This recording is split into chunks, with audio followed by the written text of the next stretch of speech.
Hello everybody and welcome to A Good Death. Wow, camera's really dark in here. Okay, that's a little better I suppose. I'll have to look at that. Anyway, hello everybody and welcome to A Good Death, a Skyrim Permadeath series where the difficulty is always legendary and the new characters, character classes, starting locations and all that are all randomly rolled. This keeps the gameplay fresh from character to character, so if this sounds good to you, hit that like and subscribe button because I do this every week. Every Saturday, in fact, at 6 p.m. UTC. I also have build guides, other kinds of modded spell guides, and things like that on the channel, so you do get a good value for your free clicks there. So please do click those buttons, will you? Yeah, let me fiddle with this camera a little bit here. It's very dark. I promise you, it's not that dark in this room. Let's see here. Cam properties.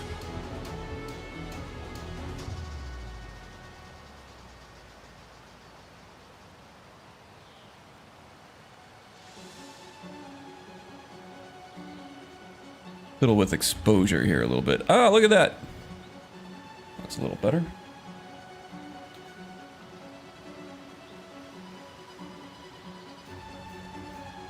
A little more representative of what it actually looks like in this room. Okay, we'll go with that. Yeah, every once in a while my camera settings get bungled with when I restart my computer. Anyway, 2 away from 400. Yeah, actually, I did briefly hit 400 like 2 or 3 days ago, and then I promptly lost 3 subscribers somehow. Yeah, the Arizona tan filter. Yeah, the Arizona tan thing is a myth because when it is sunny and hot out here, everybody's inside in the air conditioning. We don't get as much sun as the rest of the country or the rest of the world would like to believe. Get some light on that handsome mug. Ah, you're gonna be kicking yourself for saying that.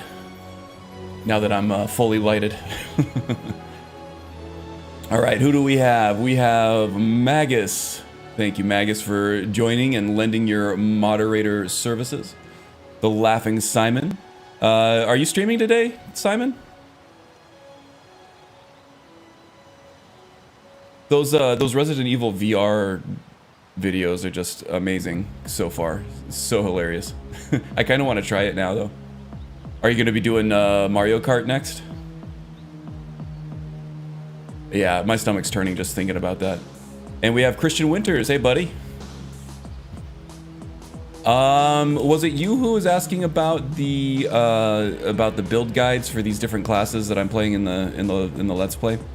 Yeah, about that. The agent build is taking me a long time to do. No stream tonight. Trying to push a Mario Kart VR video. Yeah, there we go. Had the right idea though. Yeah, the agent video is taking a little longer than I would like, but it's probably going to be the most complicated one yet. And right now, I'm actually working on an Odin illusion spell guide that acts as kind of a companion piece for that. It's going to end up being like almost a 20-minute video, just going through all of the different new spells from Odin and the different tactics you can use them for, and the little strengths and weaknesses and nuances of each. So that's what I've been working on in my meantime, in my spare time, in my meantime. All right, so let's see. I don't remember what happened with Gavin last because I had some social obligations last week and I couldn't stream at my regular time slot. Hell if I remember anything.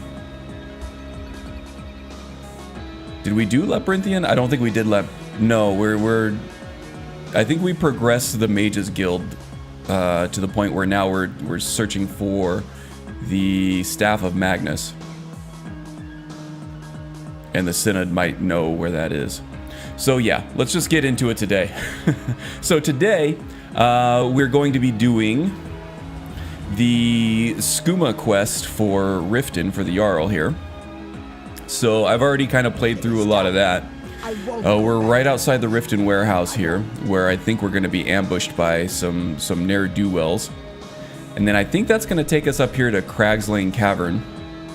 And while we're up there, I think we're going to take on Mazulf to see if we can find the Synod here so that we can figure out where the Staff of Magnus is for the Mage's quest line. And along the way, I think before we head up to Crag's Lane, we'll take on Broken Helm Hollow here. So we do have a lot of action planned, at least for the first part of today's stream. So let's get right into it, shall we?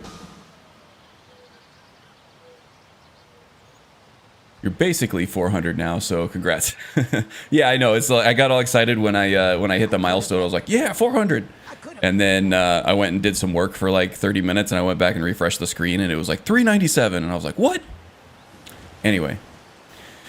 Okay, so there's a dude in here who just kind of chills and waits for people to break in and then starts attacking them while their game loads. So that's going to be an issue. Hopefully we can sustain this. But let's do this first. We're going to beef up our health as much as possible. We'll do some regeneration. We'll go ahead and get a paralysis poison loaded up. And let's see what we can do about getting some, boosting our light armor skills so that we can...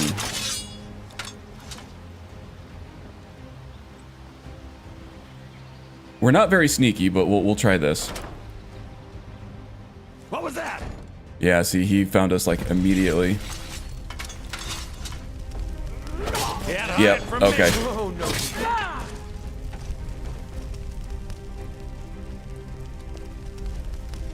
Over here. Swing and a miss. You won't even live to regret this. I keep hitting the wrong buttons. I am rusty, folks. This does not bode well. Okay. Well, knowing is half the battle, right? So I knew that this guy was going to attack us right away, so popping those potions was definitely the right thing to do. Alright, so apparently this guy has been hustling skooma in Riften. But the Jarl's hands were tied. Because I guess she didn't have enough evidence to accuse this guy. For whatever reason. Oh, no, I remember what it was. It was because the guards had... there were inside sources in the guards. And they didn't want this guy to be tipped off. So that's why they employed the services of Stab and Gavin. Yeah, here's all the good stuff. All the skooma, moon sugar. It's like they're refining it right here in the warehouse, excuse me.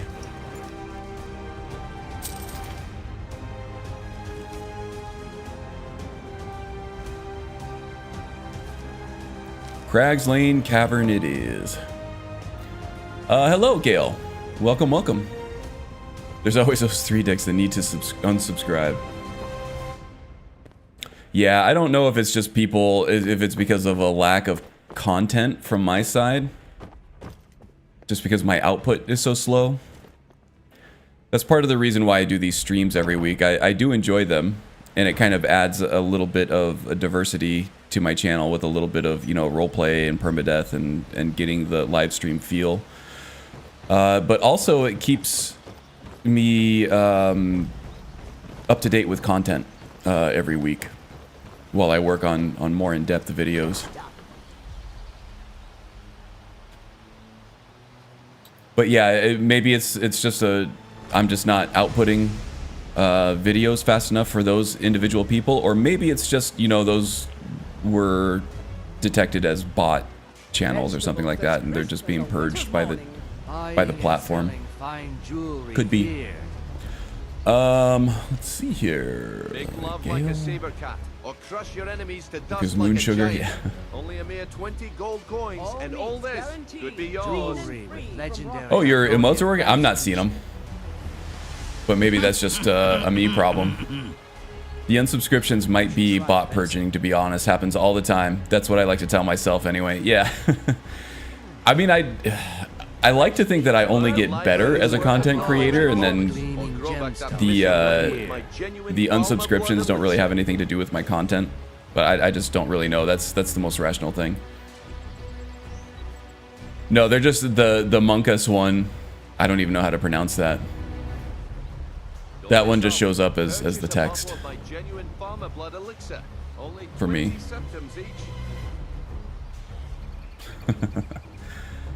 Okay, yeah, so let's go tell the Jarl what we found out in the warehouse. Yeah, it could be.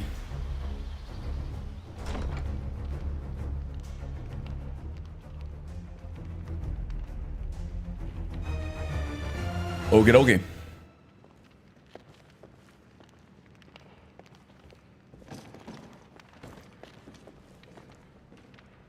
Jarl. What can I do for you? So, Sarthas has been taken care of. It's nice to receive good news for a change. Indeed. Did you recover anything else from the warehouse worth mentioning? Well, yeah, it sounds like they're getting their skooma from Crag Slaying Cavern. Then there's no time to lose. It won't take long for Sarthas' associates to learn of his death. The source of the poison must be destroyed once and for all. Otherwise, another dealer will simply take his place. Do this task for me, and you'll be well on your way to a title in Riften. Awesome. Cool. I'll be your Huckleberry. Good. Report back to me when your task is complete. All right. Good journey to you. So now we have these skooma dealers to contend with. Oh yeah, also off stream, I encountered that priestess of Mara that gets actually possessed by Mara for the beginning of the Beyond Reach questline. That whole thing is way above our pay grade at this point. But Gavin, being a devout follower of Mara, may feel compelled to take that on at some point. Just not right now. We're only at level 25, I think. Yeah, almost level 26. That content is really tough. The enemies that you encounter in Beyond Reach are real tough bastards. Okay, how are we doing here? How's Encumbrance? Encumbrance is good. So I think what we're going to do is we are going to take this opportunity to come down here to Broken Helm Hollow and clear that out. We have a bounty there, and then we'll come back and drop off that bounty, and then we'll head north to Cragslane and then eventually Mizulft up here. I don't know if we'll have time after that, but if we do, I'll try to come down here to Avanchanzel and do that Dwemeric knowledge quest. Okay, so we want to go out this way.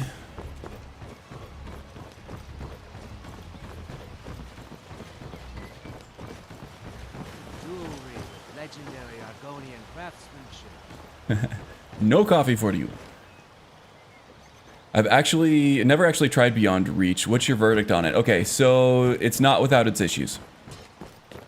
I think it's very impressive what they accomplished as just a mod. The quest line is actually very well fleshed out, I thought. I do have some graphical issues with it. I don't know if that's just a botched install on my part or a mod conflict, but there are a couple missing textures here and there. There are one or two guys or ladies actually in this case with gray faces. That might be my fault. What's not my fault is the garbled audio on some NPCs' dialogue, and the fact that the entire map is upside down and backwards if you try to match it up with dialogue in the game. The enemies are really tough. They're cool. They're really cool, but they're tough. And not tough in the fair, I know what's happening here, I just need to figure this out kind of way. They seem to have a lot of different resistances, and those resistances aren't really clear when you're fighting them. And then all of a sudden they seem to just die when you hit them with something. It's a little wonky, but it is definitely worth a playthrough.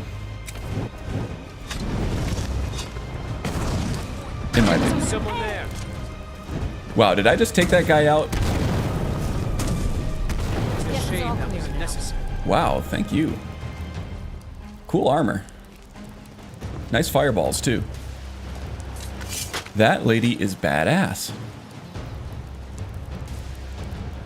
King, is this block or two-handed? I think this is two-handed. Definitely two-handed. Does have issues, needs X-edit cleaning. Oh, okay. Maybe I'll ask you about that in the Discord later, Magus. If we both have time.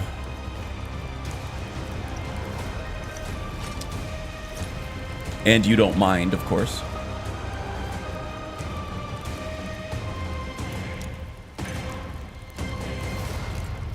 But yeah, other than that, you know, I think they did the whole vibe of the find a hill, become a king trope from Breton culture. I think they conveyed that really well. There's a lot of intrigue, a lot of political intrigue with royalty, some pretty cool like castles and like stone cities and things like that. Oh my god, this is rough. Oh, I know why I can't open it, because I have the lock overhaul installed. This is what I get for, you know, spending most of my time playing my agent build and not the Permadeath rogue build. I was like, wow, this is really hard for an apprentice level lock. Awesome, thank you, Magus. Appreciate you. And we have Haster. Welcome, Haster. Hope you're having a good start to your weekend.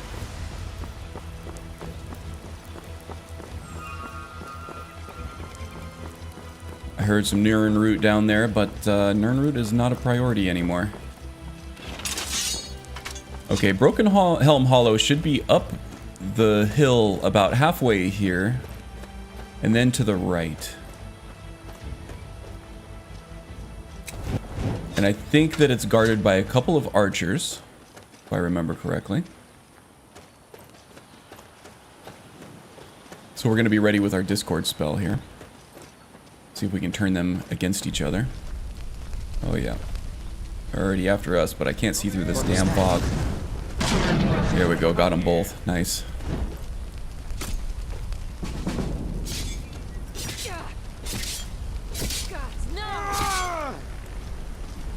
Alright, Eric. I mean, if you're bored, get in there.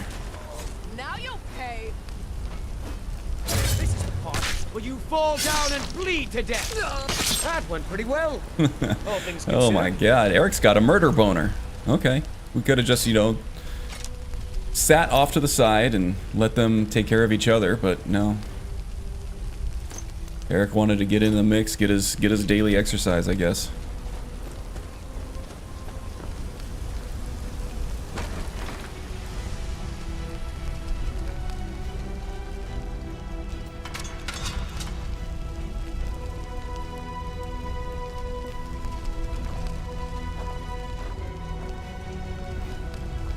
Yeah, Hester, it's definitely dirty and dingy in Beyond Reach, that's for sure. And I'm sure that there's probably some orcish culture that bleeds into that whole aesthetic in there too. But all of it is not officially canon. Or none of it is officially canon, I should say. There you are. Gonna need some light here. And then we got a bandit chief. So it'll be interesting to see how that compares to both the Beyond Reach Iliac Bay. Thanks a lot. You make quite a team, eh? Release, and if rumors and evidence hold true that Elder Scrolls 6 is held in the Iliac Bay region, either in Hammerfell or in High Rock, how it compares to that as well. That's a novice. That's one we can pick.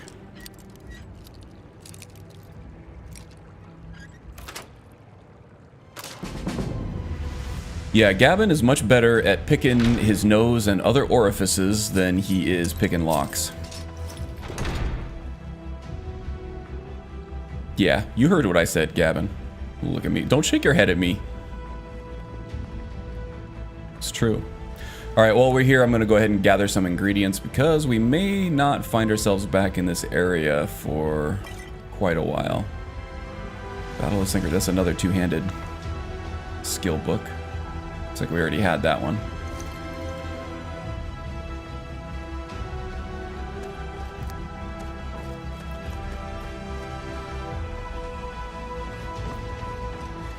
Yeah, and I mentioned the orcs because I think that the that Armenia, Arnima, not Armenia. Armenia is a real place that has nothing to do with the Bretons. Arnima is probably right on or about the Rothgarian Mountains, which is where the orcs like to call their home. A little more harsh and craggy and brutal than the rest of High Rock. And so their architecture and their fashion and other aspects of their culture kind of reflect that. Let's see here. I think they said something about getting inspired by the looks of High Rock and ESO and kind of following that style, the Beyond Skyrim team, that is. Okay, that's fair. That stuff is all canon anyway, so that's probably the safer bet in trying to reflect a more canon style representation of that area. They're pretty smart people over there, those that Beyond Skyrim team. All right, Leifnar. Don't know who that is, but somebody may want to know about that at some point. Okay, so there's Broken Helm Hollow, done and dusted. I'm sure there are still more mushrooms, some more shrooms out here that we can make some pretty cool hallucinogenics out of. Imstool for sure we want. Okay. Alright, so I'm gonna head back to Riften real quick here. I'm just gonna turn in this quest. I'm gonna try to sell off the loot that we just accumulated here to provide some relief on my cucumber. On my encumbrance, I mean. Don't take that out of context. And then we'll head north to Cragslane Cavern and Mazulft. And that's going to be quite the long dungeon dive there, I think. I'm hoping we can get all that done in the stream window. Who do we got? Wolves? Ah, okay, he clipped me there. Well, all things considered. Just make sure I didn't get any diseases there. Looks like we're clean. Good. So that's the plan. Stan.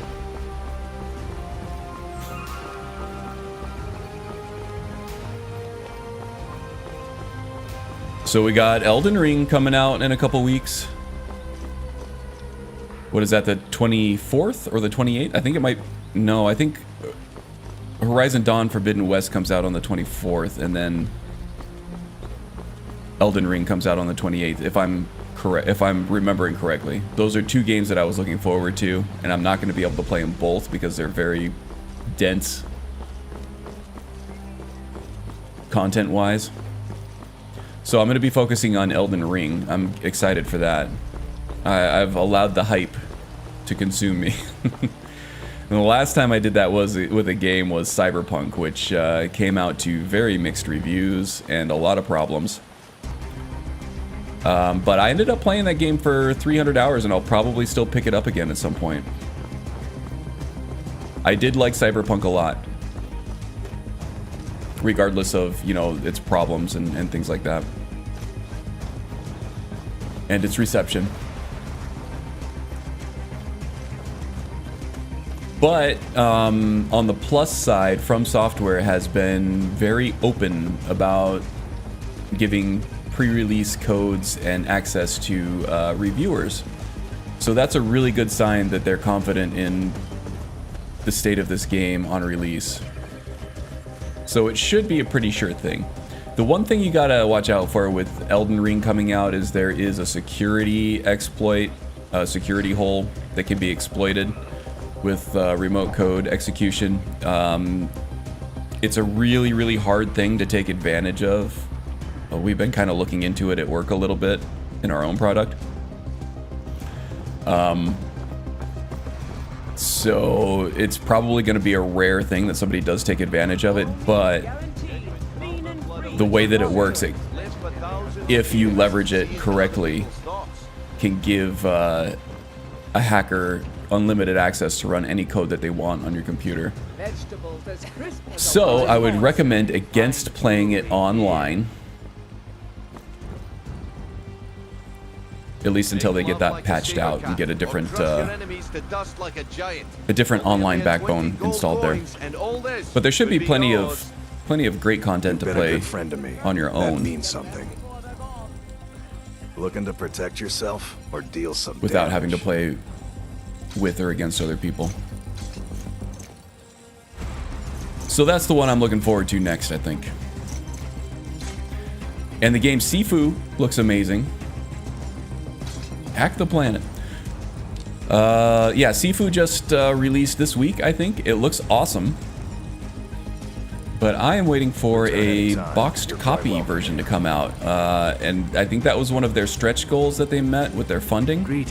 So they are going to have a boxed copy released, but I think that's not until like April.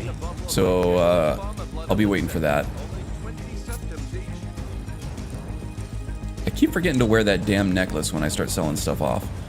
Okay. Just that. Just hit up a general trader here. You gonna buy something, or just here for training? Just what you see here.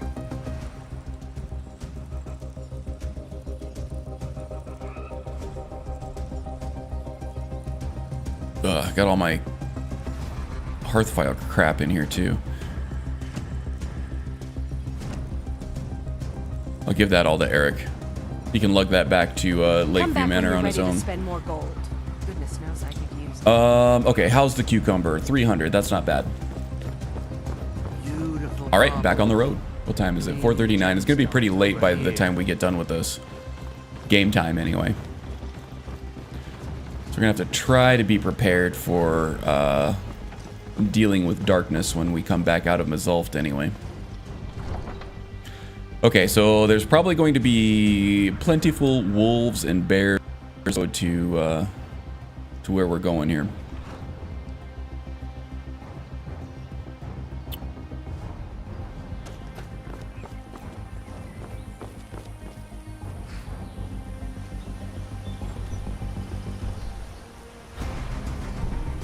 We can skip half the trip. Let's see. We have plenty of septums here. We can skip half the trip by taking a carriage to Shore's Stone, anyway. Here we go.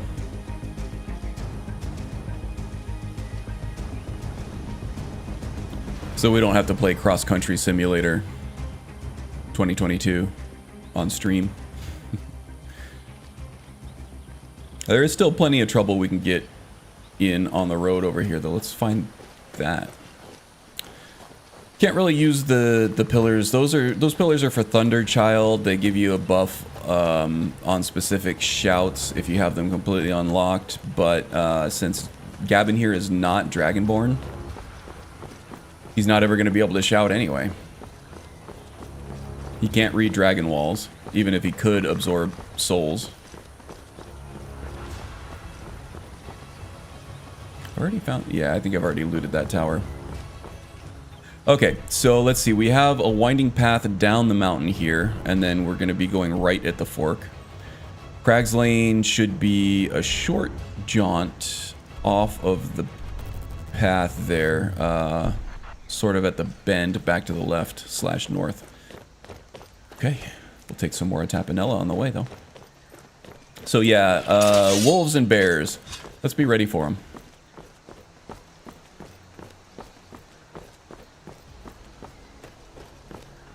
Oh, one thing I wanted to do, last episode I did grab the command spell, and that gives you best of both worlds between calm and fury. What that does is it just kind of makes the target a temporary follower. Where'd you come from? So they will fight for you, and they will stop fighting against you. It's like there might have been a little bit of script lag. But attacking them does not actually break the spell like it does with Calm.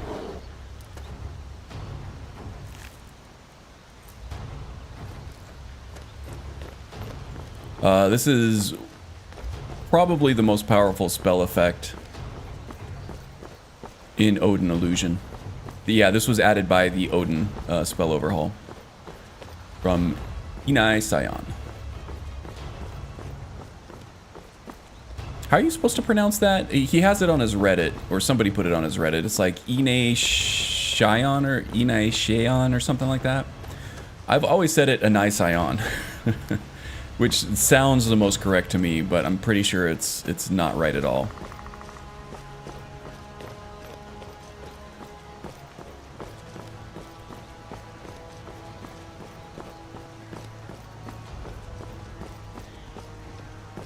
We got a spider over here. Yep, see now Mr. Spider is friendly. If we encounter any enemies of our own, he will fight for us for however long the spell lasts. 54 seconds. Chance to fail on targets above 23. A nice ion. Confirmed by an eye. Okay. So that is how I've been saying it. Alright. Cool, cool. Thank you, Haster. Pet spider. So the first time I played a Bosmer using the Imperious racial overhaul by Anai Sion, I had a pet spider and it was amazing. I called him Peter.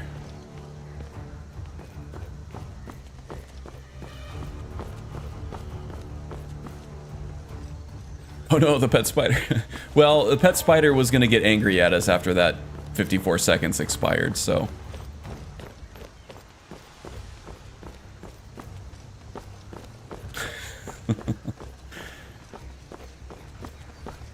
Okay, I'm making Haster retch and moan at my bad jokes, which means I'm doing something right. Which means I'm on the right track with my bad jokes.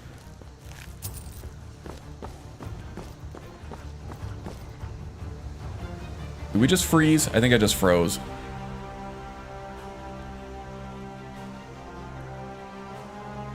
Oh, Strudel's here. She missed a bad joke. I named my pet spider, Peter, when I played a Bosmer character.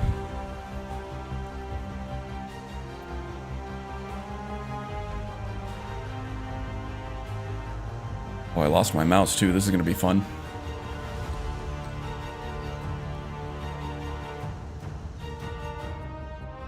Hey, I got my mouse back. Okay, it's been a while since I've saved, so we might have some retreading of footsteps to do here. Yeah, great job, Strudel. Rose my system. Hello there, Alex. With an extra X and a 0557. Welcome aboard. How rude, indeed. Did you guys get the Full House show over there in Scotland? It was all the rage here in the 90s. Late 80s. Your company is worth a freezer too, Strudel. Small price to pay.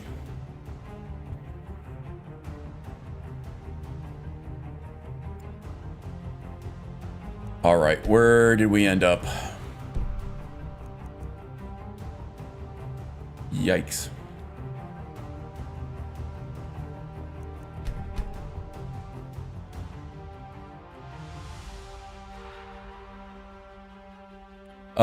Full House, the show with the Olsen twins and the late great Bob Saget.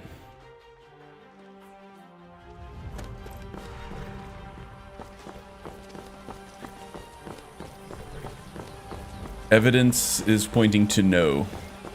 One of the catchphrases of the little girl of that the Olsen twins played was "How rude." Which kind of sounded like you were quoting her on that one.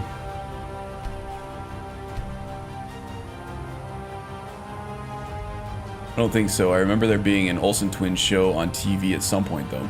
Yeah, didn't they have one when they got a little older and they were actually both on it at the same time as twins or sisters? In Full House, the two of them kind of tag teamed one part.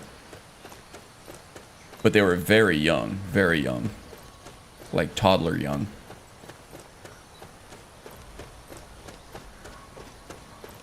So splitting that job between the two of them was probably enough for their tiny little attention spans to handle. Split the effort.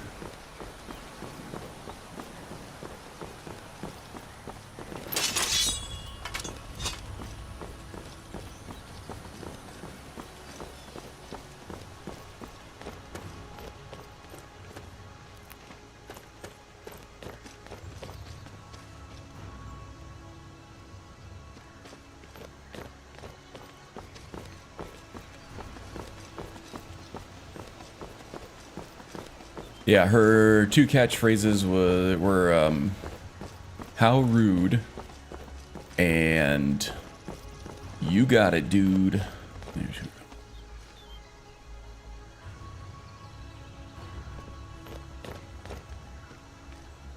Slight buffering. I have 0 dropped frames on my end, Hester, so it's probably either YouTube or it's on your end because I am not showing any issue on my end.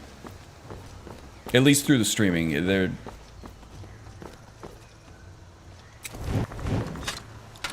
Crap. Eric, you're right in my way here, bud.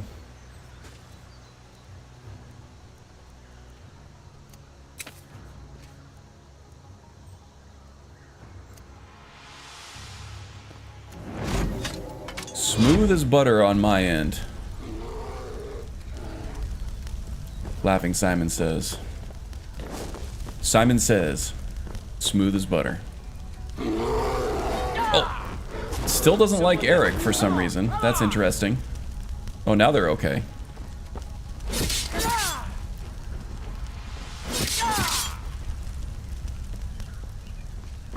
Yes, every day that Gavin lives is a new record, Strudel.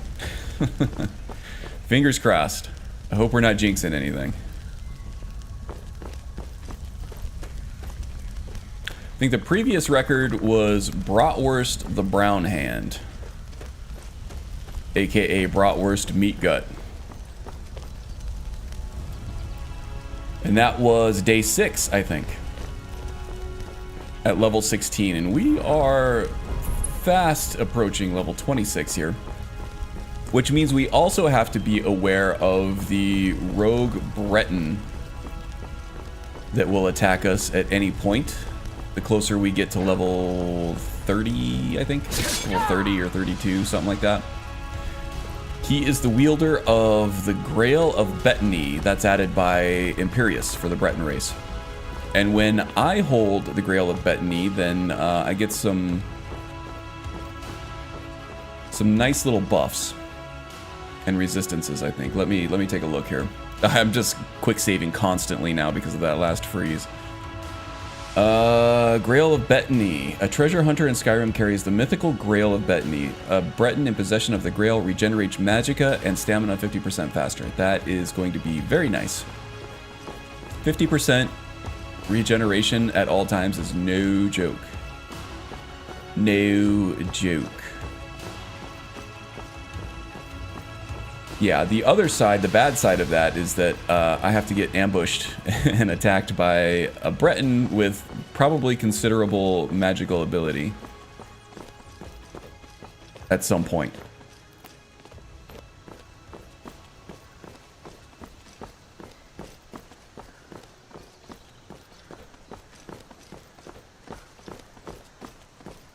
All right, we're getting close to crash spot. I think that there was a traveling party of some sort right over here on the other side of this fork. Yeah, wolves attacking like a large party of something. So maybe with less NPCs here, we'll be less likely to crash. Come here, wolf. fool lets himself get surrounded.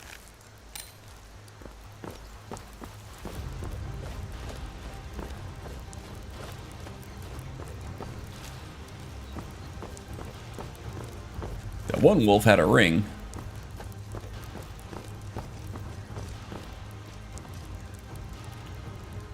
Quick saving constantly. All right, I gotta just gotta trust the system. Coat hide, like no horns.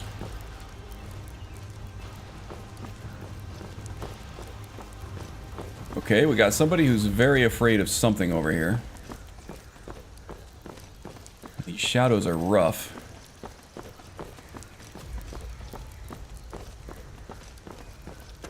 And this guy doesn't afraid of anything.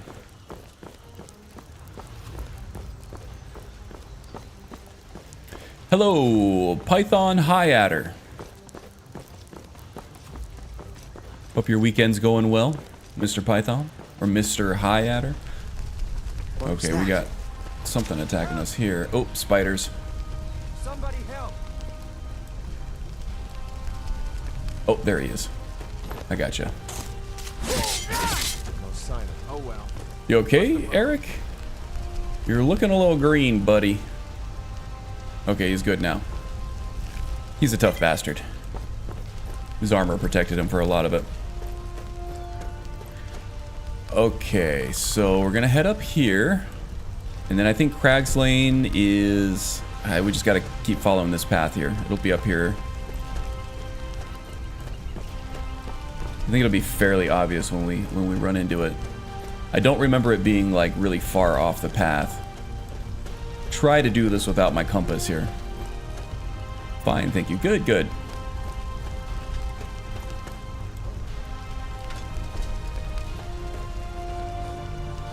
Yeah, I feel like there's gonna be more wildlife here. Ah. Wolves. Where did you come from? Come on! Did they just get obliterated by my spell? No, there's one left. It is a shame that was necessary. So I think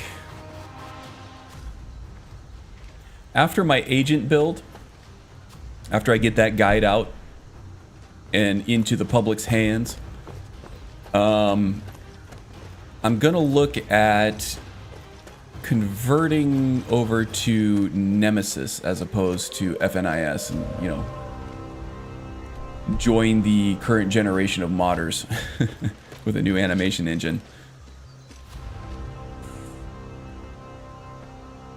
Ah, I see you over there, bud. How about you fight yourself? I'll try and make this get lost, friend.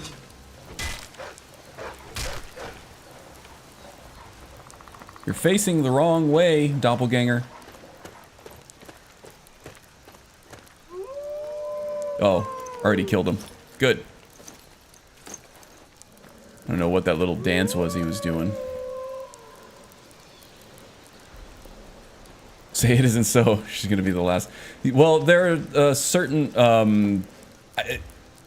I'm a firm believer of, you know, not upgrading if what you're using works for you, and if there's no reason to upgrade, then why upgrade, right? In this case, there is a new version of TK Dodge, which is one of my favorite combat mods. That is scriptless and therefore lagless, but it requires the Nemesis engine.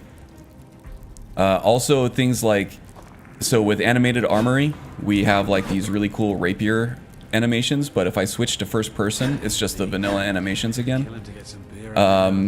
Animated armory has an optional file, but that changes the first person animations to match the third person ones, but it also requires Nemesis. So there are reasons why I want to upgrade. It's not just me wanting to get with the times, you know. Once was a woman as fair as an evening of springtime in okay, let's see here. Let's get this guy on our side. Oh, that's Discord. That wasn't command. Oops. Overcommitted to the attack there, bud.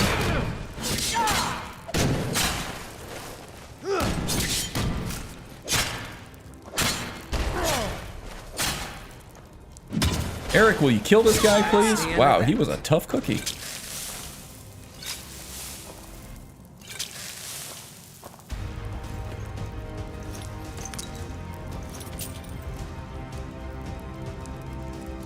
What are the 3 balls above your character? Okay, so this spell comes from Arcanum. And that spell is called... Oh, what is that spell called? Ponder. So when you cast this spell, it'll give you 1 of 3 effects randomly. And in this case, let's see. I think it's given me Magicka regeneration. And maybe, yeah, Whispers of the Muse. Oh my god, that is so hard to read. Increases the power and Magicka cost of your spells, of all your spells, by 43% for 72 seconds. So yeah, it makes my spells a lot more expensive, but also a lot more powerful. 43% is a lot.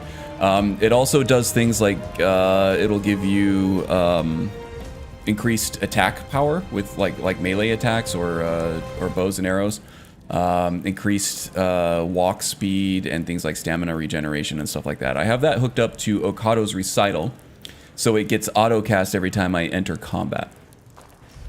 So every time I enter combat, this spell gets cast and I get a random selection of 3 effects added to my character as I enter combat, Bandits, which is nice. thieves. Men like these Might raid also our explain town that every freeze year. I had earlier.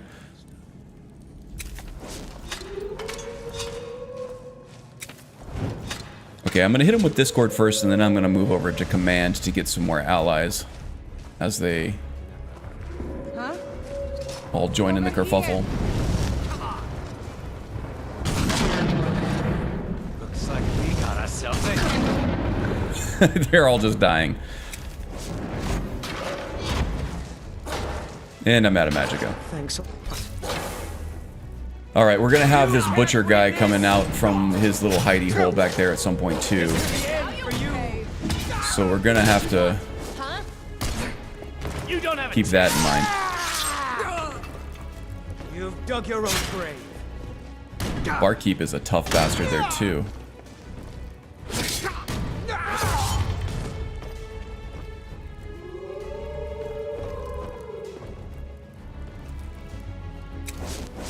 All right, the butcher is a tough bastard, so let's hit him with Doppelganger and have him deal with his own combat prowess. Am I on target here? Is that him? Yeah, that is him.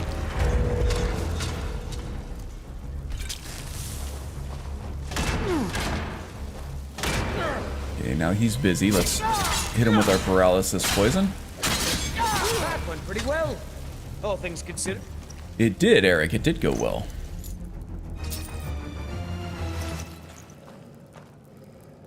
And we got a large chest full of booty. And Gavin loves booty. Thanks, Magus. Moderator extraordinaire. Appreciate it. Ah, and some legit skooma that I can sell without having to take it to a fence.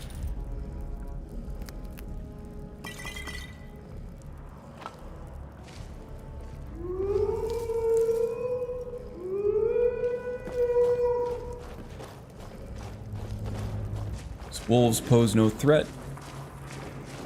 I kind of feel bad leaving them in the cage. Normally what I'll do if I'm like role-playing a character that has my same sensibilities is I'll let them out of the cage even if they attack me.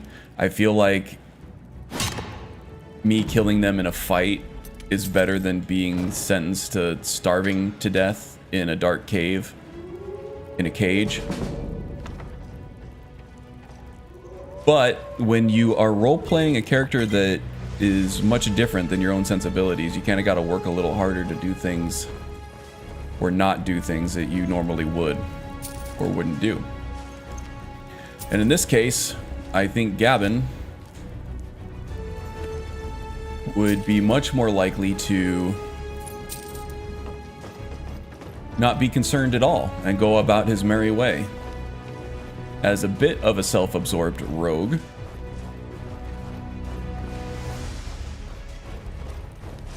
the wellness of the wildlife is not his concern.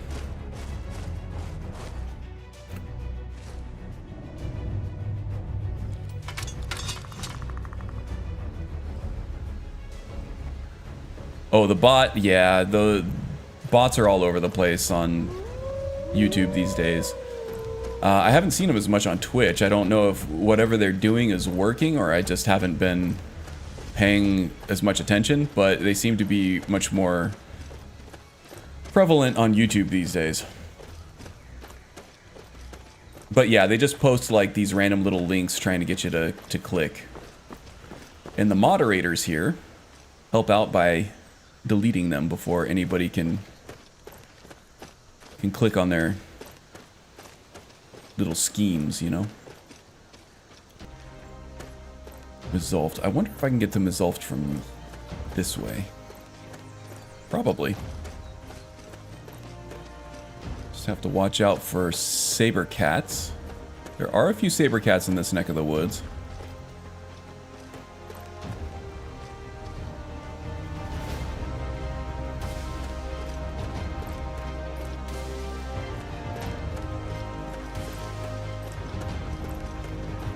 And it is getting dark. It would probably be smarter to go back down toward the road where visibility is a little better.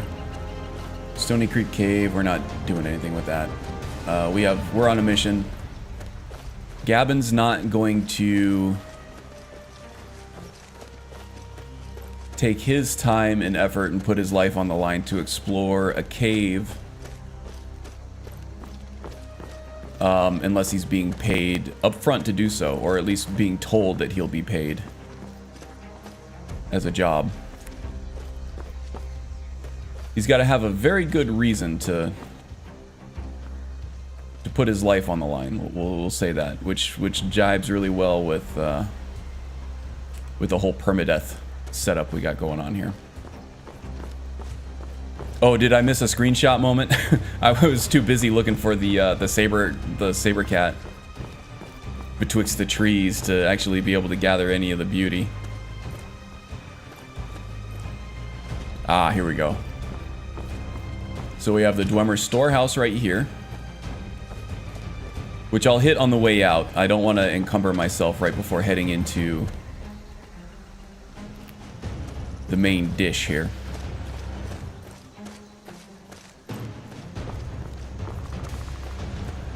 Speaking of encumbrance, how are we doing? 431, getting a little up there, but still have over 100 units of encumbrance to spare.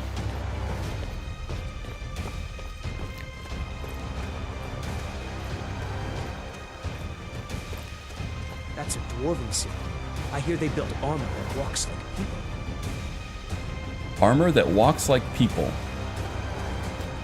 I don't remember. Has Gavin, I should say, has he encountered any Dwemer yet? I don't think he has.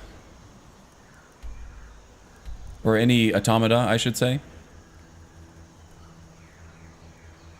I don't think so. I'm looking at the map here to see if there's anything that we've discovered.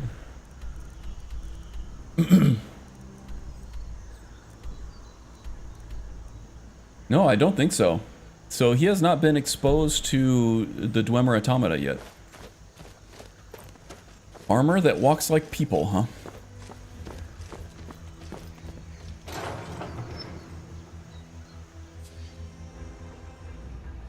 Crystal. Gone. Find. Paratus. Inoculary. Baratus? Is that anything like burrata?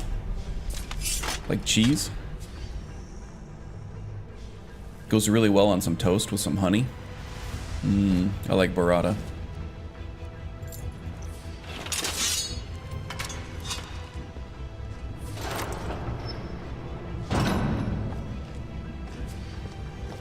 Okay, so here we do have automata. It's hard to believe that mortal hands built them. We're also going to have some Falmer around here too, and some spiders and Charis. So we're going to have to be very careful. The Dwemer, they're going to be resistant to both of our sort of most powerful tools, which is alchemy poisons and our illusion spells. Which reminds me, I need to make Master of the Mind the highest priority now. So I'm going to be focusing with every new level up that I get. I need to get Kindred Mage, Fickle Fate, and then Master of the Mind as quickly as possible. Because things like Undead, Draugr in particular, and Skeletons, along with the Dwemer Automata, they're immune to our most important tools here. Once I get that perk, though, that will change drastically. So that's my new main priority there. What was that? Otherwise, I'm just going to have to fight them the old-fashioned way. There's someone there. With the sword. And the reflexes. And the meat shield, more importantly. I do have potions that I can use. Let's see, the Fortify block also has a Fortify light armor effect, the Fortify one-handed, and that's probably about it. And the vegetable soup, of course, for the stamina regen.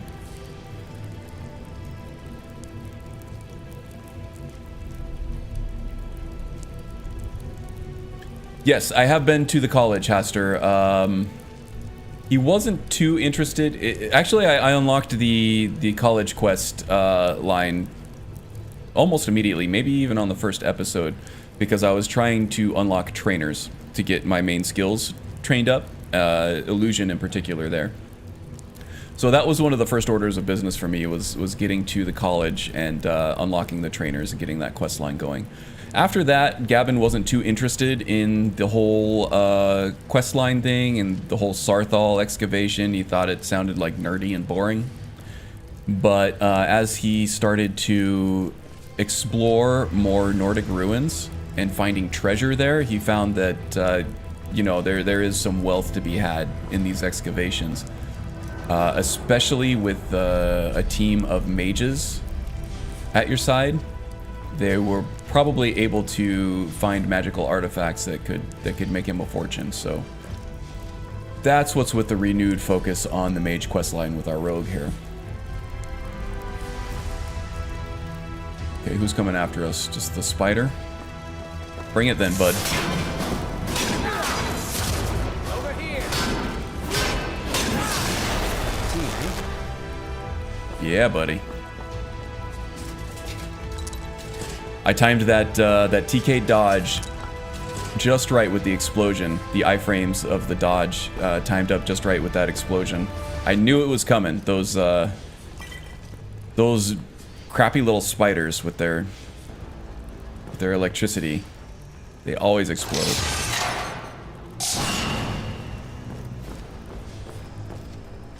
Oh, another one. Don't do much damage though. I think our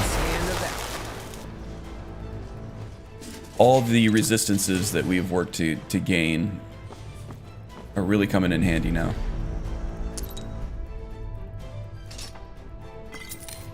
Encumbrance is still good. Rogues do not take on smithing, so we don't have to worry about the dwarven materials at all, which is good news for my cucumber.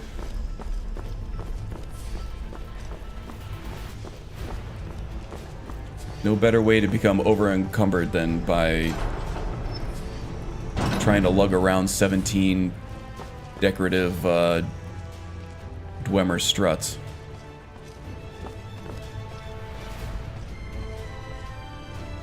Now there are Falmer in here too, which are susceptible to both our poisons and our illusion spells. Come on.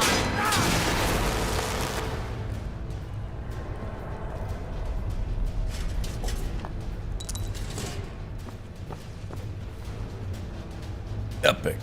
Level up. Magic, nerdy, and boring? Unsub. Let's see. Have you been in the college? I certainly have. Maybe Gavin did read a tome or two about the Falmer in the library. Could be, but he hasn't experienced them. I mean, you can read about them, but nothing really beats face-to-face experience, right? With a lot of written stuff, especially in this game and in this world, it's not extremely accurate. It doesn't match up one-to-one completely with the reality in the game. So I would expect that a lot of people who have both real life experience with these entities and have also read about them know to take the written description of some things with a grain of salt. But that goes both ways, right? Some things are much more dangerous and terrifying than words can even convey. And other things are, you know, not nearly as bad as how some people made them sound. So maybe, yeah, he did read about the Falmer, but he knows to not expect what he's expecting, if that makes sense. Okay, I think we might have some Charis over here. Let's that looks like a big one too. Let's get that Reaper fighting herself or himself. Oh great, now do I just have 2 Reapers after me? Okay.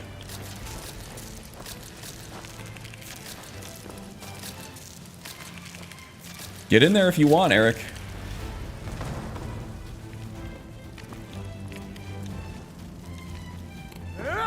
Okay, that was scary.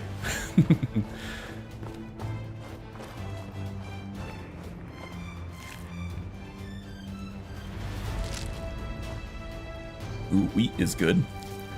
Wheat will give us restore health and fortify health. That coupled with a red mountain flower, or no, a blue mountain flower, I believe, will give us potions of fortify health and restore health. Which is nice. It's very nice.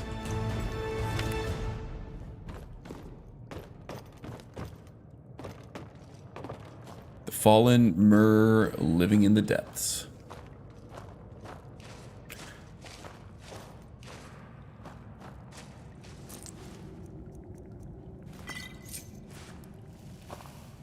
Yeah, they probably named the Falmer, the writers of the game I'm talking about now. They probably named the Falmer because of, you know, the fallen Myr.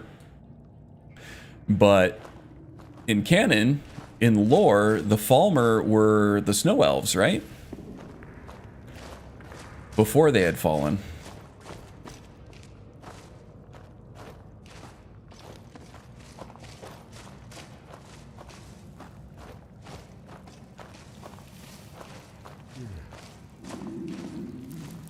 Getting a little hungry here too. Oh, there's a hunter. Let's see, can I calm him? Looks like I can indeed. That's just a fledgling though too. Oh. Looks like there might be another baddie in here somewhere. Come on, come on! Yep, there we go. Now they're fighting.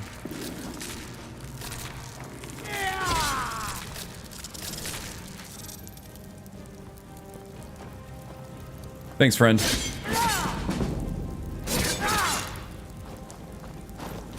Oh, yeah. He's not going to attack me. Great.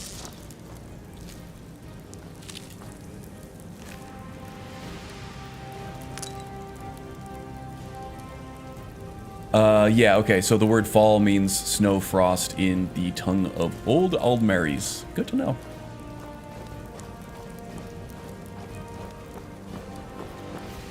You know, there's a reason why this is one of my favorite things to do on the weekends is stream this game, because then I get to have like fun conversations about lore and stuff like this with people who love this game.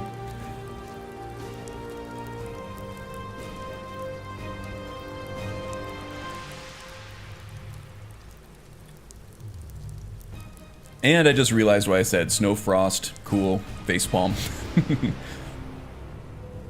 So yeah, Strudel, you didn't miss the dumb joke this time because you accidentally made it yourself. Makes it easier for me to do my job over here, huh? Oh, I'm not a language buff either. Some stuff I picked up from the Dovazul, just from the shouts and stuff, but other than that, no, I don't really know a whole lot of the Elvish stuff. None of it is very complete, like, say, like a Tolkien Elvish language or something like that, but it goes a little deeper than you would expect, I think, for video game lore.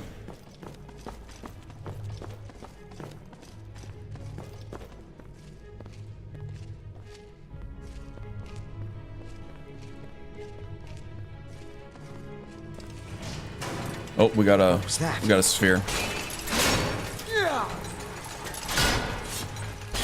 It is a shame that was necessary. Okay, that was just a lower level one, which is good. We can handle them. The Dwarven Sphere Masters gonna be a little tougher. Hopefully we don't encounter many, if any, of those. I think I heard my stomach grumbling a little bit, so I'm gonna check my needs. Maybe grab a snack here. Mild thirst. Okay, that probably means I'm actually a little bit hungry as well. Ooh, we should take some skooma, huh? Oh no, do I not have any water? I might have to drink the skooma. We do have some soup, though. I really don't want to have to take the Alto... Stamina regenerates 30% slower, and then what does the vegetable soup do? I think we might just have to go thirsty. The vegetable soup actually did help us with the thirst, though. That's good.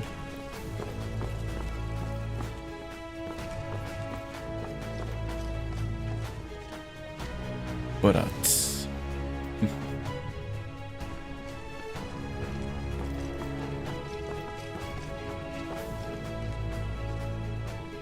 yeah, village red wine. Yeah, the thing is about the alcohol is that it gimps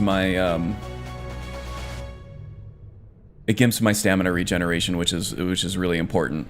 If I can't bash, which is my fastest attack, and causes a stagger, or if I can't dodge, which is basically my only recourse against ranged attacks, and getting into better position, then I'm kind of just a helpless little baby. So stamina is very important for this character class to stay alive. So I'll do it in a pinch, and it will sate my thirst, but I'm trying to avoid it if at all possible. I think the vegetable soup is a better option.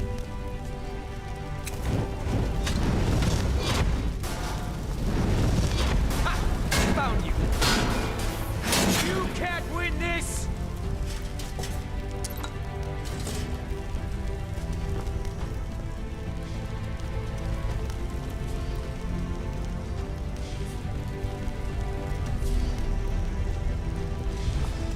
Now, if I'm sitting safe at an inn, I'll drink that wine all day.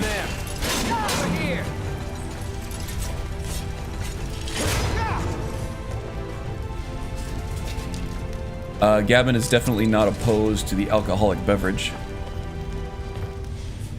But when he is in a hostile area, he knows it's not the best.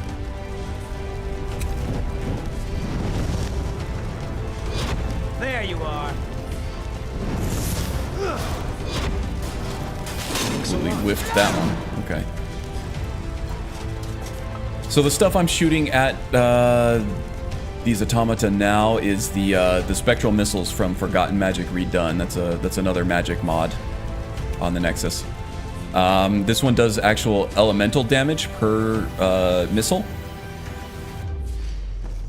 So this is a weapon that I can use against the automata. It's not as effective. Automata are very resistant to the elements, so it's not the most effective thing. The sword is going to be my best weapon to use against these things. But this does give me a ranged option, and it does allow me to level up the spell a little bit more and make it stronger.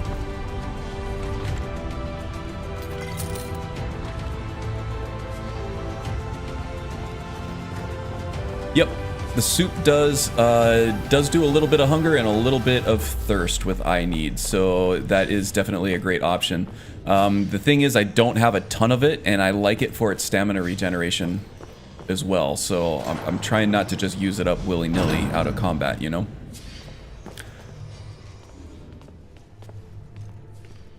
All these things and all these tactics and all these factors are things that I have to be aware of in a permadeath setting here. It gets rough, especially on legendary difficulty. What do we have here? 2 spiders. What was that?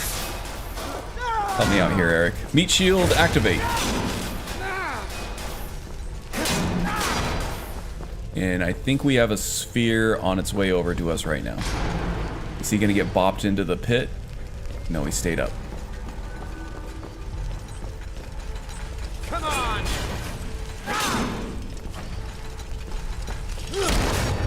It is a shame that was necessary. For 30 seconds, stop and drink. Oh yeah, so yeah, that's a good point actually. That effect only lasts for 30 seconds, so if worse came to worse, I can take a break, drink it. I could even just, you know, do a straight up rest if there are no enemies around. And that would work just fine.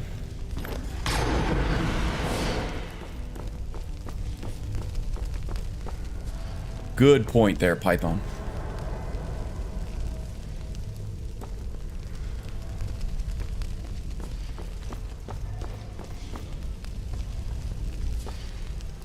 But when you're in the zone, you want to keep the ball rolling, you know?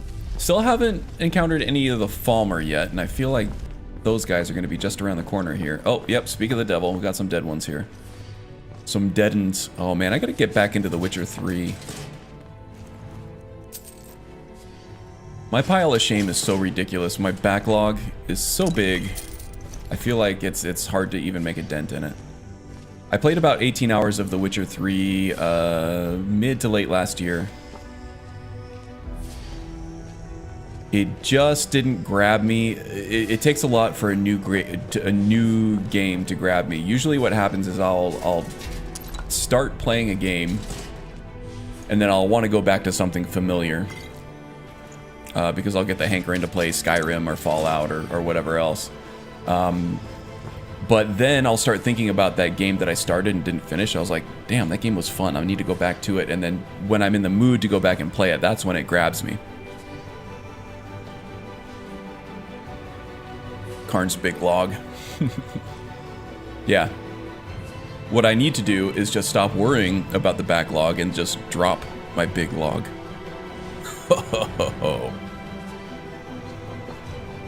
Where were you on that one, Strudel?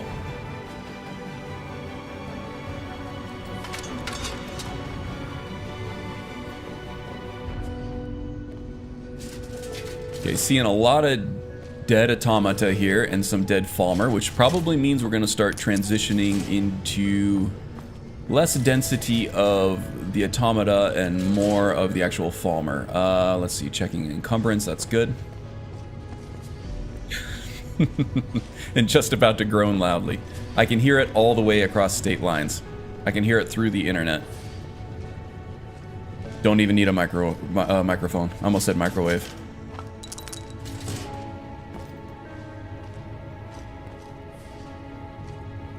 Okay, I feel like there's one in there. Yeah, there he is.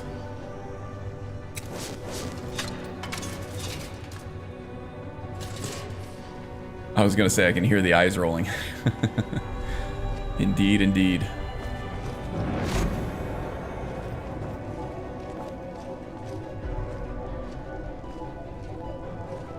I saw one scurrying through here. Locked and loaded. Where is this damn guy?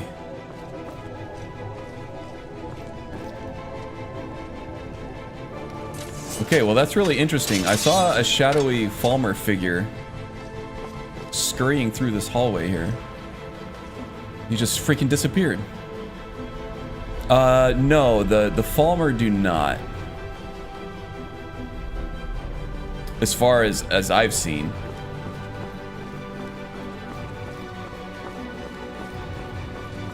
Okay, that is creepy as hell. That is creepy as AF. I mean, you guys saw it, right? Or is that just like a scripted event that just happens? Okay, here he is. What was that? Falmer Skulker. I think he went up that ramp. Yeah, so you can see the health regen too. Did you see that? Because when I hit him with this command spell, he becomes a temporary ally. And then the Mara Devotee effect gives him healing over time if he's close to me. So it takes longer to kill living things that are under my command spell. Oh, we got another. This one's got a bow out, and that hurt a lot. And it's poisoned. Eric, you want to help with this one? It's times like this I wish I had conjuration. I could conjure a minion.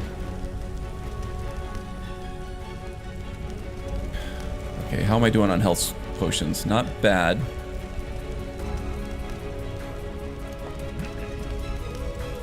Do I have any resist poison?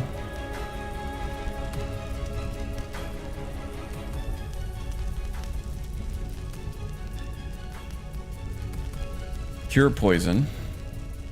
Resist fire, resist magic, resist shock. Okay, this is gonna be tough. Alright, let's get buffed up here.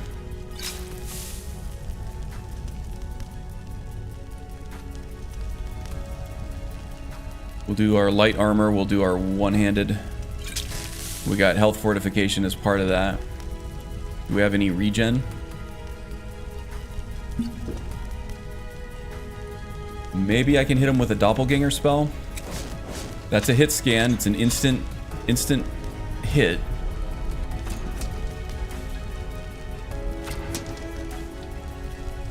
He's firing now. If he hits Eric, Eric will get engaged. Wow. Okay, that was close.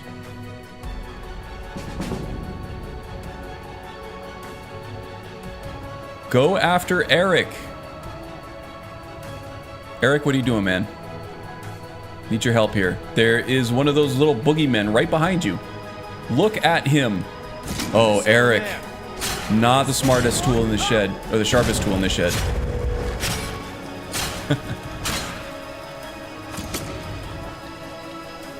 That's the end of that.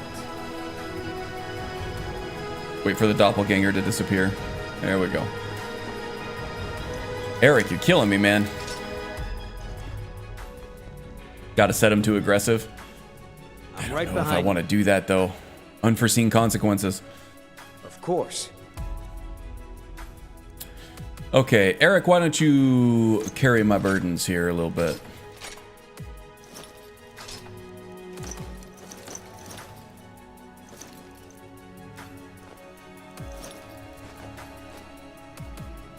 All right. Cucumber is feeling better. Stories don't say why the dwarves disappeared. I wonder if their machines turned on them. Well, then we would be seeing Dwemer corpses and skeletons and stuff all over the place, right? I don't think that they were killed, at least not here. More likely transported somewhere.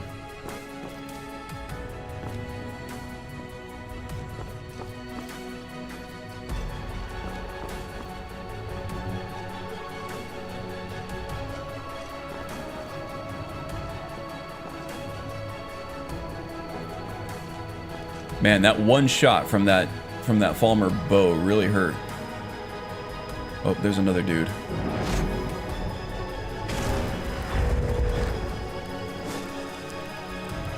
Oh crap.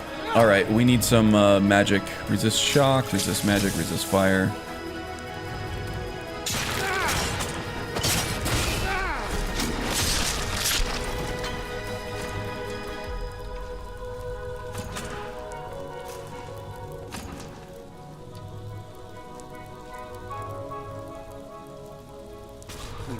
Team, eh?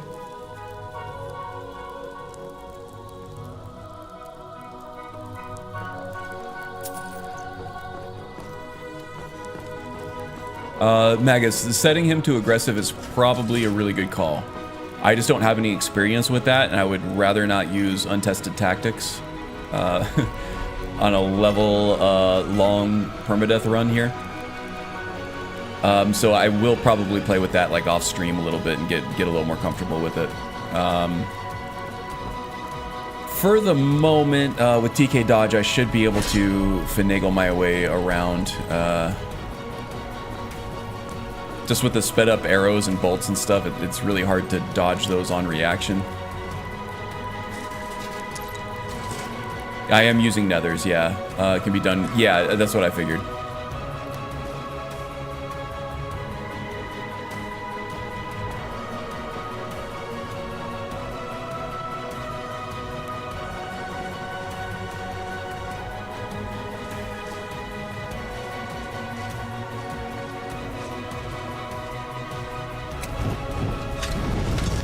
I see a Charis Hunter, probably accompanied by something else.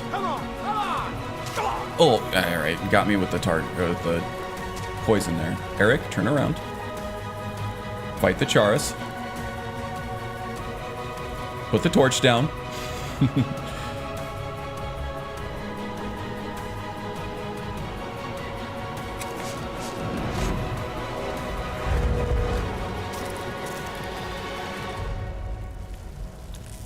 What was that?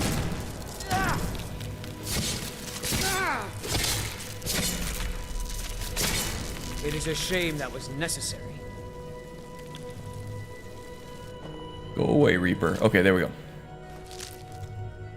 go. Keep you doing. But yeah, if he's unaggressive or lower, followers really won't engage until you do. Okay, it's weird. It's like he's not even attacking and they're aggroed. Yeah, absolutely.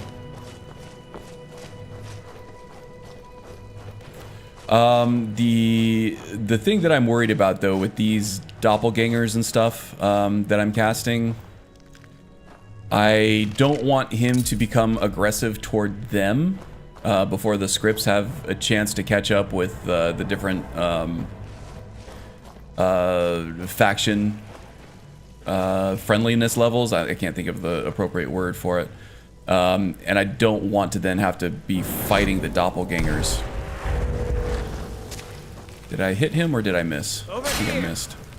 No, he's on fire.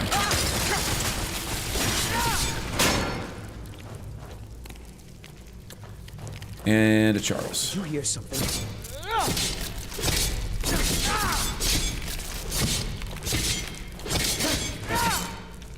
And another one. No Reapers yet, so that's good. Those are the real dangerous dudes. Or ladies.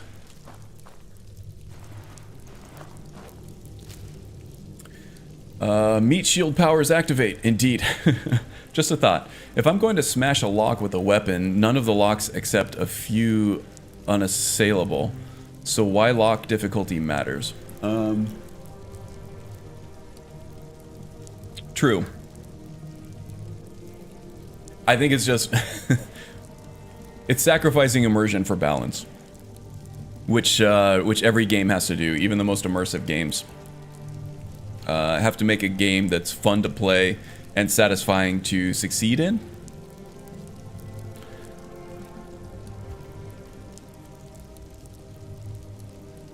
So, I think what Python is asking here is that if you're going to smash a lock open, why does the difficulty of the lock even matter, right? It just from a point of immersion and real life. But yeah, the Strudel and Magus here are answering the question on a technical gameplay mod based level from that perspective there. But yeah, from an immersive point of view, if you're just gonna hack open a chest, then it probably doesn't matter what kind of lock is on it, right?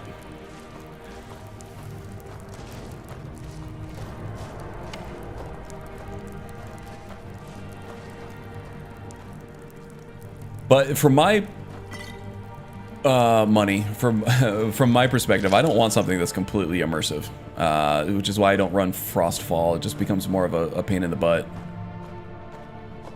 and in my opinion, it just isn't fun. That's not everybody's opinion, and that is absolutely okay with me. A lot of people out there like Frostfall. They want to completely lose themselves in the game. I can still completely lose myself and become immersed if it's not completely immersive.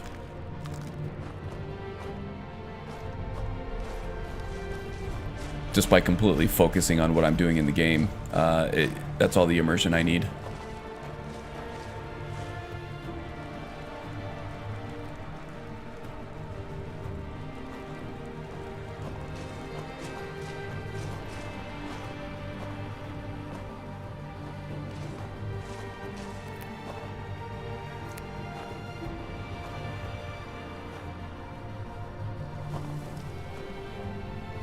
And maybe you gain expertise on exactly where to hit the lock to break it. Doesn't really matter if you enjoy it. Yes, I agree.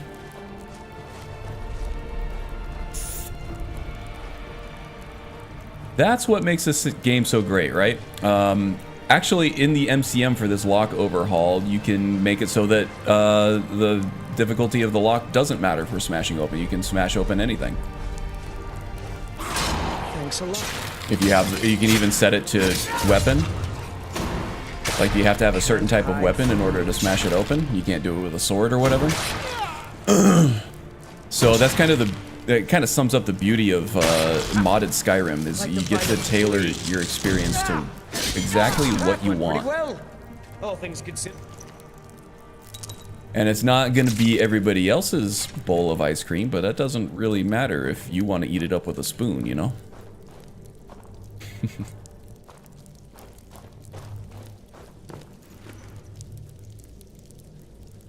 Yes, I agree, Magus. It's probably one of the most frustrating. Like being a cryomancer, it tends not to work as well against NPCs. But yeah, if you get like a frost mage, if you're up against a frost mage and they're peppering you with those ice spikes that slow you down every time, you can't move fast enough to get in to kill the enemy. And depending on how important stamina is to your game, in my game it's really important. Those frost spells will drain your stamina like nothing else. Yeah, it's a recipe for a quick death.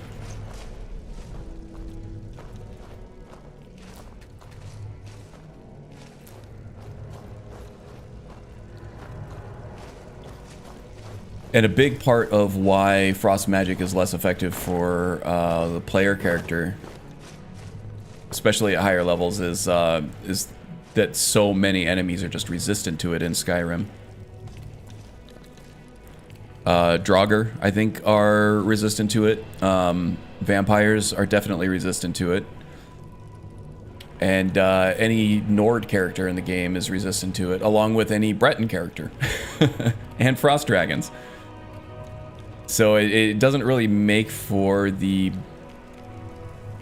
best specialization on terms of a meta level in Skyrim. Come on. What's that?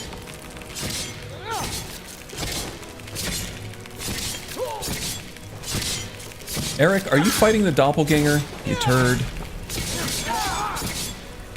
It is a shame that was necessary. See, that's kind of what I'm worried about with setting him to be too aggressive, is that's going to become more common. With the illusion spells, either, you know, with the command spell or with the doppelganger, that I'm going to end up with more enemies instead of more friends. If he's too fighty.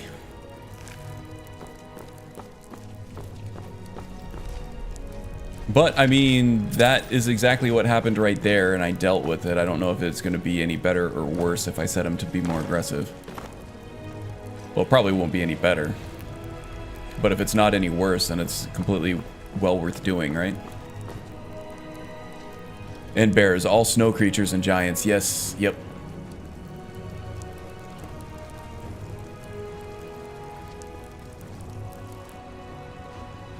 The only dude I see over there, so we'll get him with doppelganger.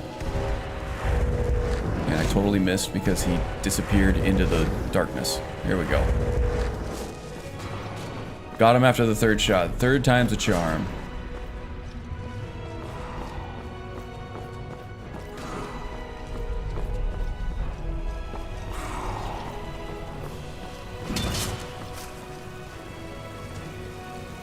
Okay, he's injured. He's not dead. Now he's dead. Ouch. Okay, now the doppelganger's coming after me, but he'll disappear soon. No problem.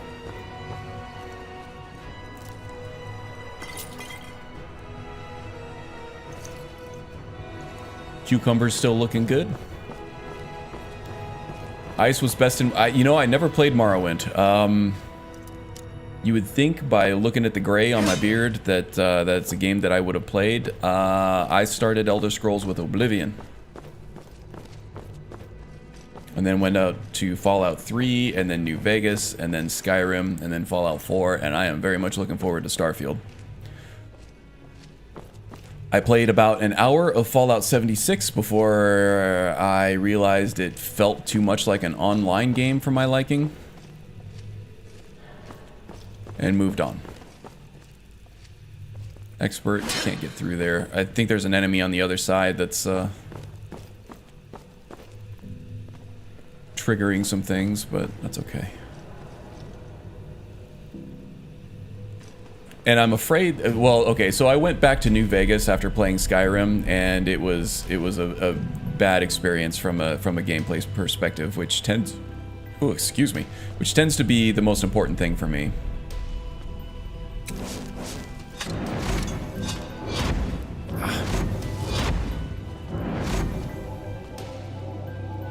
Damn, angle got me.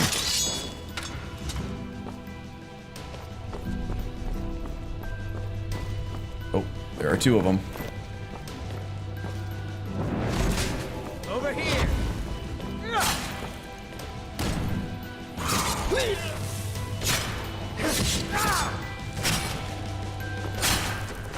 Die, damn you!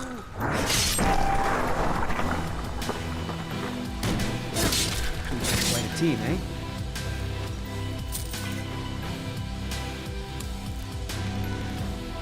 Oh my god, you need to. The problem I had with it, aside from the horrific visuals, was movement speed, but that can be modded, and the story is outstanding. Yeah. I just know myself, and I feel like I'll probably... Okay, so as far as modding goes, I think there are a couple good Wabbajack guides that I can just download and run. But I think that Morrowind does not play nice with a controller. And the last few times that I've had to go back to keyboard and mouse has been a big grind for me. So I did play all the way through The Witcher 1, and I enjoyed the story, but it was a real chore for me to get through that thing just based on the interface alone. So I don't know. I'll have to really be in the mood to do it. What do we got here? Expert.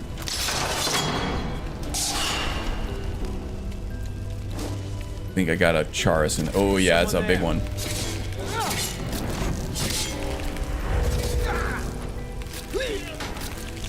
Nope, now he's fighting two Charis.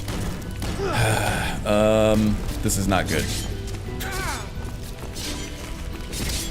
That's all you got?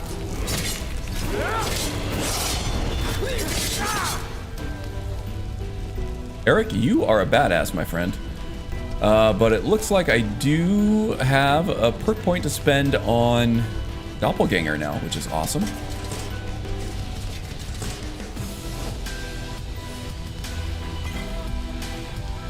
Witcher was hellish. Yeah, The Witcher 1. The Witcher 2 was a lot better. It was also a shorter game. But I did enjoy The Witcher 2 much more, just because of the gameplay alone.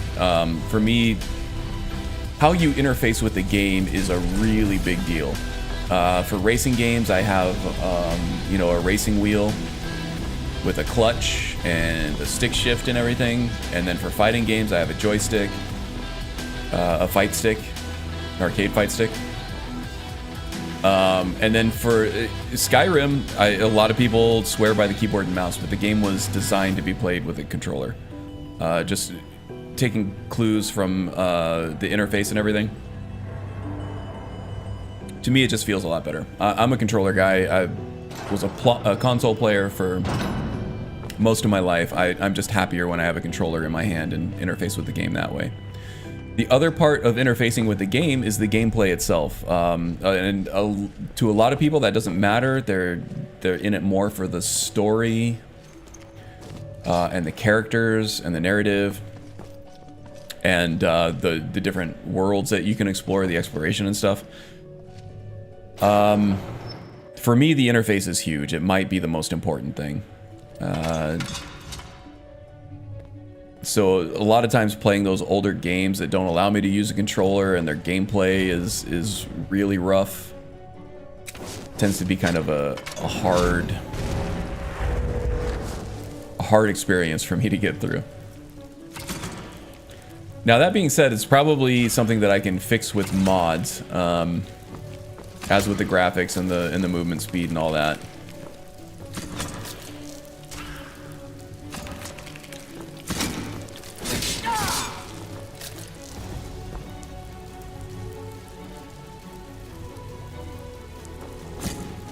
Okay, they're still fighting. Doppelganger's still going at it. Going to the store. Okay, Gale. Happy shopping trip.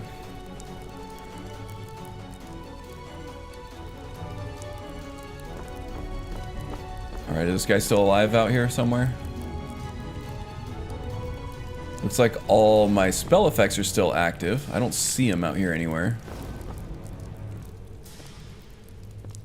Started with Pong on a TV connector. Yeah, I remember playing Pong back in the day. Like a friend would have an Atari. That Pac-Man port was actually excellent on that system. There were some really good games on the Atari 2600.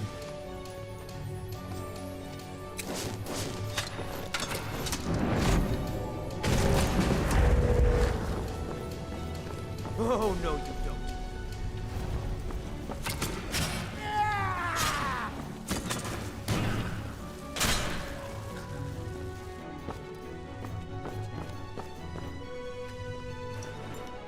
Oh wow, that's a nice view, huh? Falmer Upskirt is the name of my indie band.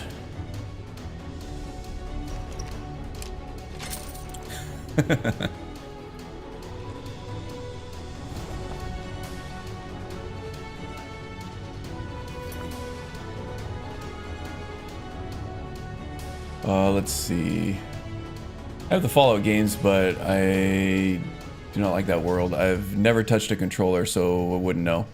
That's fair. I mean, it's not for everybody. And some people prefer the mouse and keyboard. They think it's less of a barrier between them and what's going on the screen, and therefore, you know, it increases immersion. Witcher was hellish. Yeah, I grew up in duck and cover years, so Fallout's a bit too close to read. Yeah, it can be. I mean, it's a parody of that whole thing, right? It's all tongue in cheek, but still hits a little bit too close to home for a lot of people. It is not Gamma World and no Spelljammer. For me, yeah, I can separate that out from reality, and I didn't grow up in the duck and cover era, so it probably doesn't elicit the same emotions in me as it does in someone like you, Strudel. But for me, just trying to live in that world as opposed to Tamriel is a slog. I don't want to be in a post-apocalyptic world. It's not something that I want to spend my free time doing, right? It's just a little bit drab and depressing. That being said, the game does have a good sense of humor about it. But yeah, I can only take so much of it. Now, I do have a few hundred hours in Fallout 4.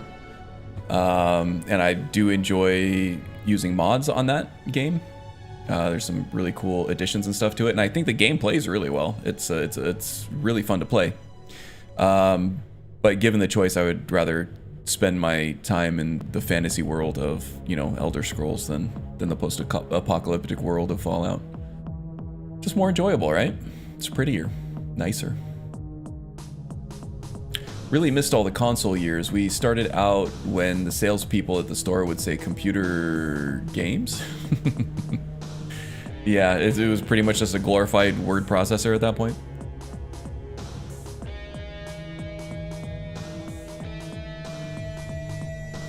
And then, of course, we were pretty busy with kids' careers. And yeah, so I have friends my own age, of course, and at some point they all started having kids, and I didn't. So I'm able to spend more time with my hobbies, playing video games and stuff as a grown-ass 41-year-old man, when a lot of my kids are trying to take care of their kids. When a lot of my friends are trying to take care of their kids. And they don't have as much time for it. Priorities, right? Got that Atari system. Yeah, the 2600. That was a great system. A lot of good stuff on that. Until E.T. came along and killed gaming for 10 years.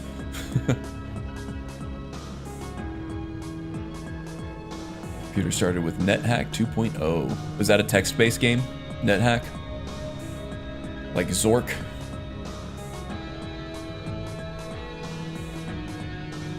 It's weird. I played so much Skyrim on console, so obviously a controller until I switched, but I don't know, after 8 years of controller, mouse and keyboard felt way more natural. Yeah, and another part of it for me is I spend all day on mouse and keyboard for work, so being in that posture is unrestful to me.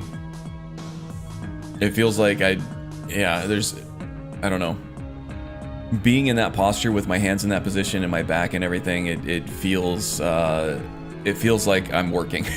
Whereas if I'm holding on to a controller, I get to, you know, relax back and have my hands in my lap a little bit and just kind of enjoy what's on the screen instead of being leaned forward on it. I think that's a big part of it for me.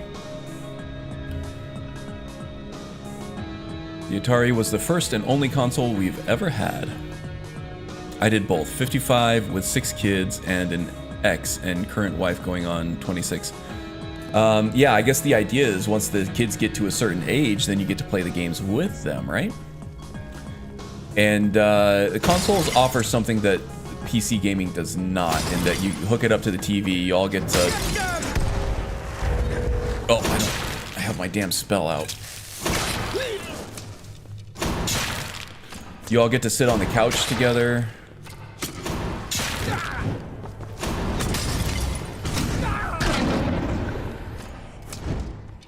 And play, you get to share what's on the screen all at the same time, right? And it's more comfortable to do so. No. Got hit with something there. I'll gladly kill you myself. Night Prowlers, these guys are tough. Wow, okay. He gave up on that guy and came right at me. Where are you?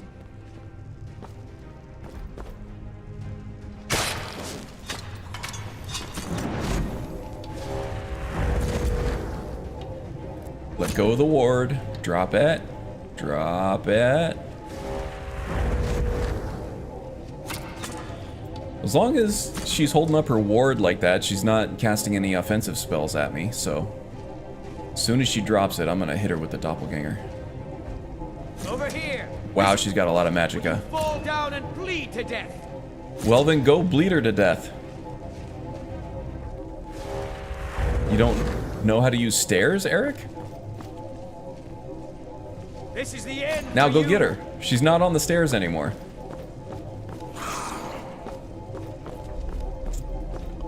Wow, she's holding that ward forever. Now it's down. All right.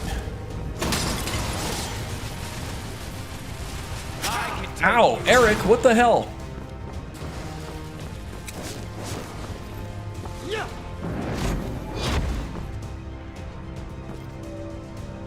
Man, Eric came at me. What the hell's going on?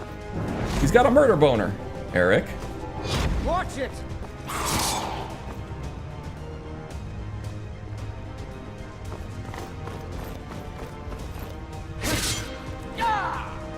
Swing and a miss. And another miss. Why is he walking so fast? Oh my god.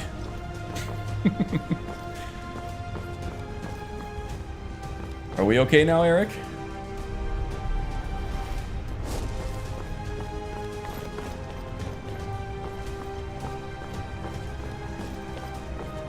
You were in a real hurry to get up here into this corner, weren't you?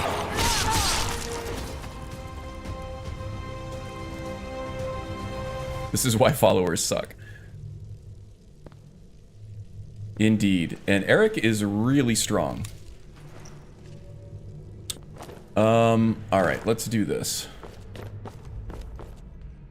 I'm gonna do a quick save. Right here. I'm gonna call some permadeath immunity. I'm gonna do an hour of wait time to get him past his calm. Okay. Are you good now? Alright, I think he just entered his battle fury a little too completely there. He got into the fight a little too much.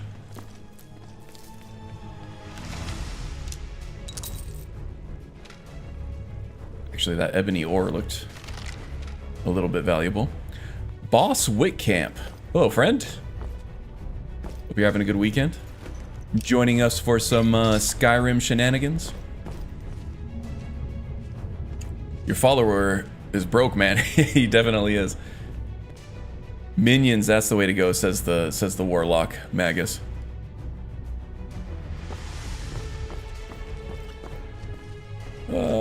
Crossbow to the face.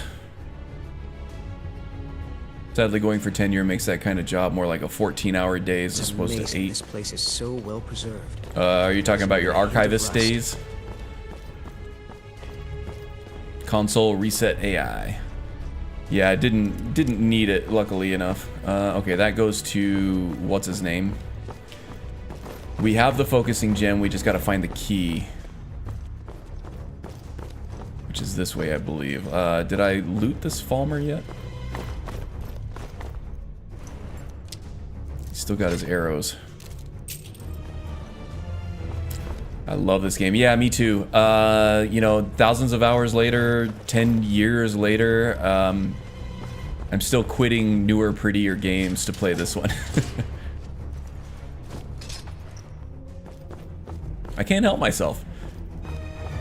It's a problem. So I'll start playing another game from my backlog, and then I will start thinking of, oh, how would I build this character in Skyrim?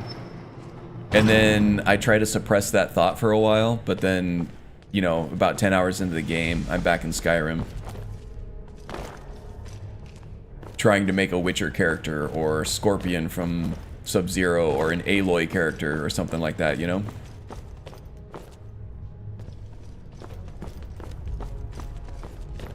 Can't help myself. It's just my game. Okay, now I feel like there's probably a Dwarven Colossus in here somewhere.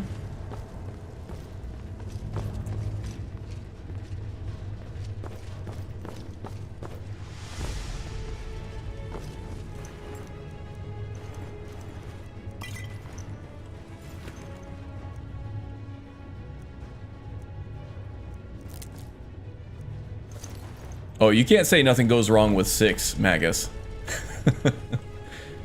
Talk about Eric not being aggressive enough. 6 has the opposite problem. Okay, yeah. Oh, that's a sphere.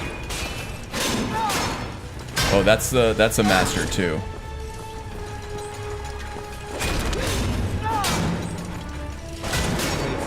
Now with Wildcat, they have attacks of opportunity. Getting around to their back will cause a critical hit and more damage. So if you can get around to their back, and you have the Wildcat combat overhaul installed, that's the way to go. Did I not have my light on this whole time? Or did I turn it off for some reason?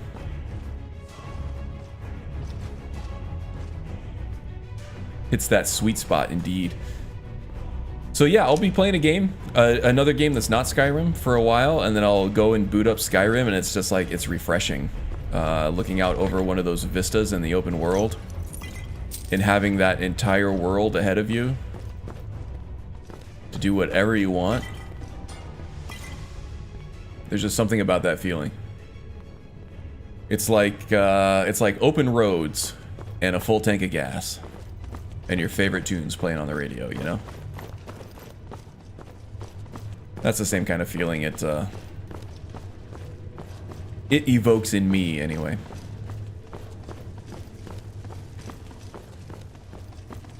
Started Skyrim on console 11.11.11 and switched to PC, and now have 7,522 hours played on Steam. Yeah, I have closer to 4,000 hours on Steam, but I probably played on console quite a bit longer than I should have. I started on PlayStation 3 on 11.11.11, and that game, that version of the game, that port was absolutely terrible. It was the worst one. It was even worse than the Nintendo Switch, which I play it on, you know, fairly regularly as well. But I played probably thousands of hours on that PlayStation 3 before I switched over to PC. It was a weaker PC, but it was better than the PlayStation 3. And then I switched back to Xbox 360 for a little bit, which actually the game played better on the 360 than it did on my computer than on my PC at that point. So I played it on that for a while, and then I got a better PC, and I played it on that for a few thousand hours.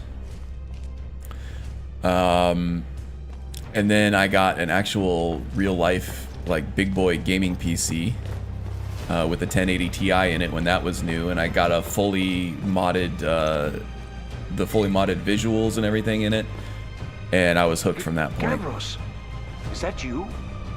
I'd almost Hey, Lexicon, welcome aboard, friend. Hope you're having a good weekend. What the? Who are you? What are you doing here? What have you done with Gavros? Paratus Decimius. Gavros, he's dead. It was the Falmer, wasn't it? Curse them. They've ruined Falmer, everything. it was probably the Gavros is Automata gone. at that There is point. no I don't think it was the Falmer. He was supposed to return with the crystal. Without that, So far, all our yeah, still efforts plenty of time for wasted. things to go terribly You, wrong, right? If you're here for treasure, wisdom, or anything, I'm afraid you've wasted your time. So, what's this about a crystal? It didn't work the first time. I tried to tell Gavros, but he wouldn't listen. No, it won't be too cold, he said. Wait, I was So at right, this point, I wasn't think What was our completely wrong by the time we got combat here? The cold had warped it. encounters Gavros are took done. the cart all the way I think back at this to point we can call Left the rest Mizulft of done us and here to dusted, fend off the damnable Falmer. which is good, because Falmer and Dwemer Automata are scary, scary enemies on Legendary and Permadeath. You saw me take that one shot from that Falmer with the bow and arrow and the poison, and it took me down to probably 5% health. Yeah, that was scary times. And the fact that I can't use poisons or illusion on the Automata make this place very scary. But we got through it. Happen to have found a focusing crystal. Is this what you're looking for? How in the world? How in the world, That's indeed. it. I don't know who you Hey, are. Tom but Mole. You may have just saved this little project. Warm Sands, In friend. fact, who are you anyway? Warm Sands and fresh litter. You are you? Savos wouldn't even grant us an audience when we came to you. But now you come here expecting something from me? I don't much like this, I'll tell you. But Hey, you your saved whole my skin, expedition so would maybe I have could gone down the overlook drain last if I didn't find this focusing Come on, crystal for you, I'll so explain on the way. No matter don't what act like Gavros this is a said, this was one-sided my idea relationship and first. I'm just The council was freeloading going to off know of you that or when I get anything. back. I was the one who thought of using this oculory. I don't know what the dwarves called it. Something unpronounceable, I'm sure. From all our research, it seems they were intent on discerning the nature God, this of guy the is divine. whiny and This snot-nosed. machinery, all of it, was designed to collect starlight. I feel like if Gavin weren't I'm not sure. a devotee of Mara Split it somehow? and an all-around It was good my guy, idea to replace one of the key elements with our focusing crystal. he would like totally murder this Months of dude enchantments went into it. if he were Let's inclined to just such hope they things. got it right this time.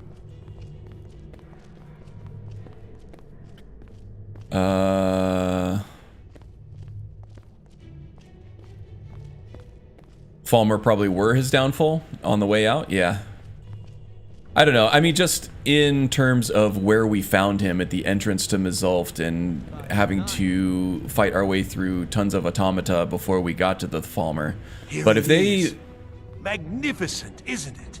Took an incredible Yeah, amount of so I work think to what get it happened put was Now I'm they were hoping it'll all be worth here.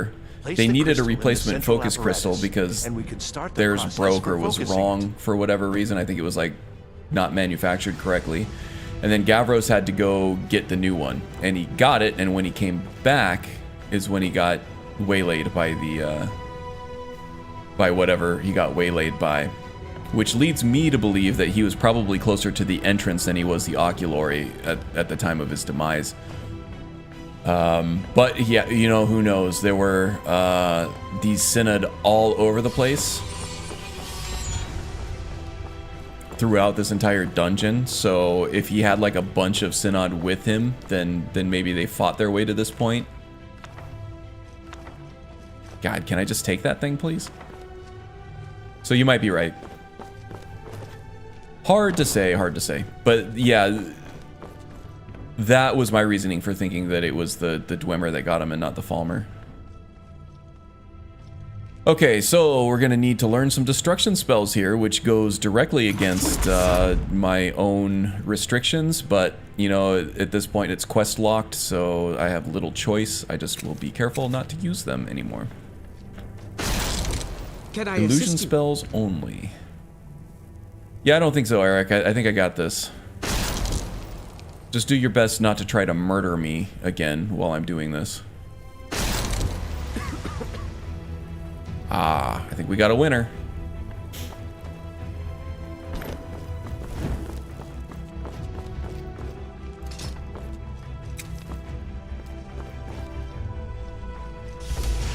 And now we click the buttons for 8 hours while this thing plods into place. Yeah, he had to backtrack. But the one Falmer had the crystal closer to the end of here. Ah, that's a good point too. The Falmer probably took the shiny thing off of the mage instead of off of a Dwemer. The Dwemer automata would not have been compelled to grab the shiny stuff off the dead bodies. Yeah, that does make sense. You're probably right. Dropped it and hightailed it, yeah. Well, if he dropped it, then it's more reasonable, or just as reasonable, that he, you know, hightailed from the automata, but yeah, who knows. If the Falmer ended up with it, it was probably an encounter with the Falmer that caused the damage. Years of work finally going to pay off. Yeah, that felt like years of work, all that button clicking. They're not at all what they should be. This projection should be lit up like the night sky. Something is creating an incredible amount of interference. Something in winter. It is lit up, it's just a little too lit up right there. Is this some attempt to stole my work? So what is it? What have you done? Did you know what we were attempting? Are you here to make sure your plan worked? That our efforts have been for nothing? Well, explain yourself. Dude, I got no idea what you're talking about. You show up here just as Either our way, work he nears dead, completion, indeed. and now I can't get any results from this because of something at your college. Do you think me a fool? Do you think I'm too stupid to make the connection? You've ruined my work. How did you do it? Yeah, as I said before, I have no idea what you're talking about. Either you're lying to me, or you have something at your college, don't you? Something immensely powerful, beyond anything I've anticipated. What is it? You mean this, Eye of Magnus?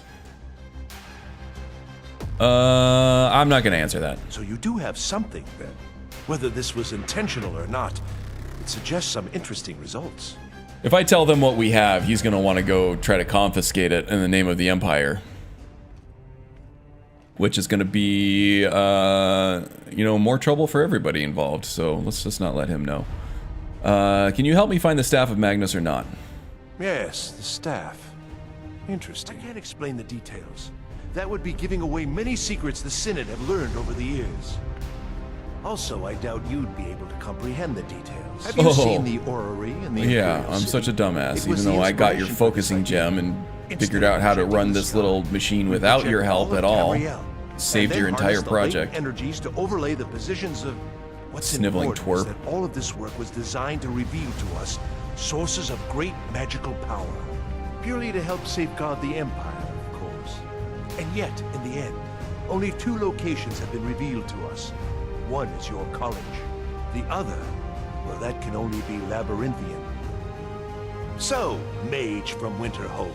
Mage from Despite your Winterhold. intentions, I've beaten your little game. Even if all you've said here is lies, I know you have something in Winterhold the Synod Council will be very interested in. So fine, trudge off to Labyrinthian in search of your staff. I shall return to Cyrodiil and deliver my full report to the Council. This is not over, I assure you. Well, I can also ensure you that the Synod has no authority in Winterhold, so go ahead. By the way, the staff is in Labyrinthian, eh? Well, yes. Probably. I mean, yes. Certainly it is. But All that I doesn't needed to matter know. Now, Blah, because blah, I know blah. you're hoarding something even more important at your college. Okay. So now we know where to go next. Alright, so let's see. I am 2 hours into the stream, it looks like. Started at 11 my time. It is now 1 p.m. my time. So it looks like we have plenty of time to go to Avanchenzel as well. Whoa. You have done well thus far, but trying times are ahead. It is imperative that Didn't you freeze return time to this your time. college Eric's at like, I'm out of once. here. You will be called on to take swift action. Rise Down to with the challenge Empire. and discover what you are capable of. You are on the right path, and you will prevail.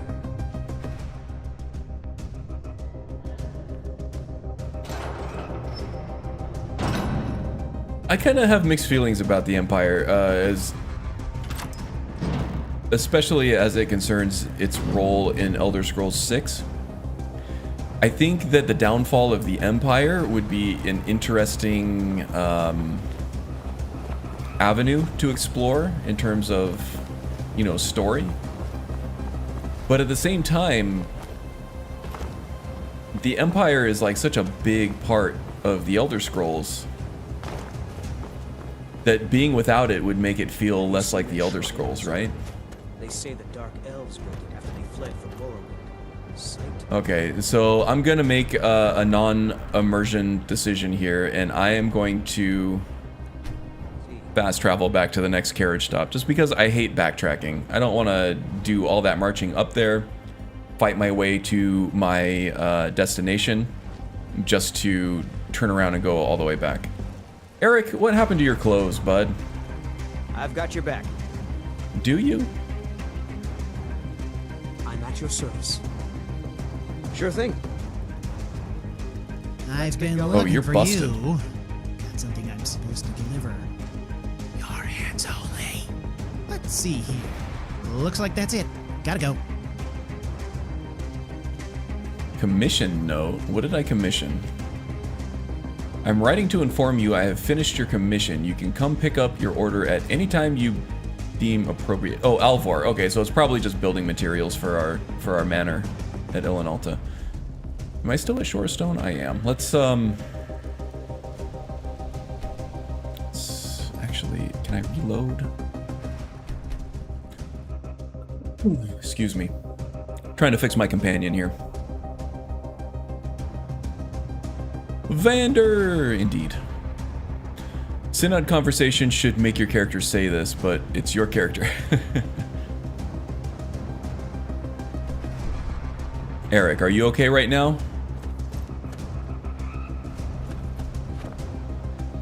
Is that you embedded in the rock over here? It is indeed. Let's head down the hill a little farther. See if I can get Eric to follow. See if he's wearing his proper armor. Sorry, this is all part of the Skyrim experience, right? Is dealing with bugs as you play.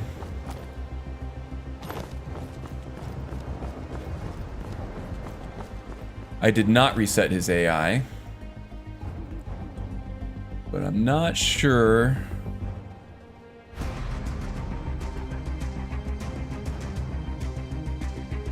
Yeah, I didn't think that was going to help with the equipment anyway.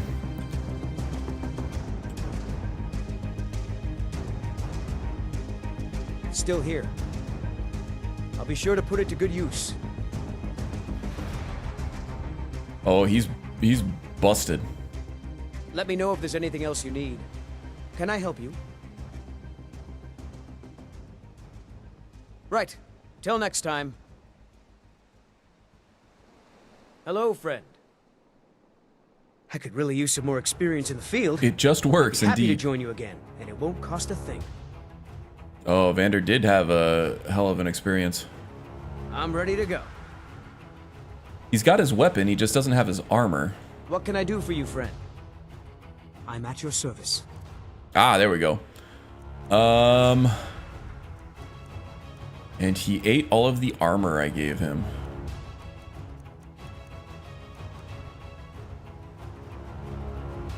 Let me know if you need anything. Player chest.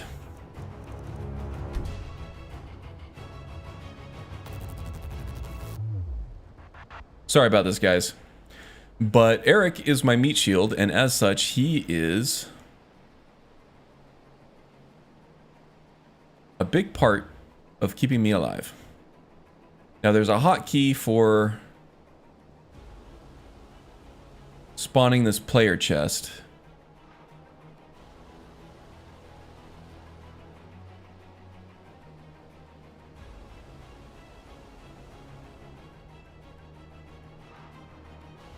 Is it in his spare back? Yeah, it's a player chest. Oh, in the yeah, I got a message saying that his inventory was moved to the player chest. Let's see, system maybe.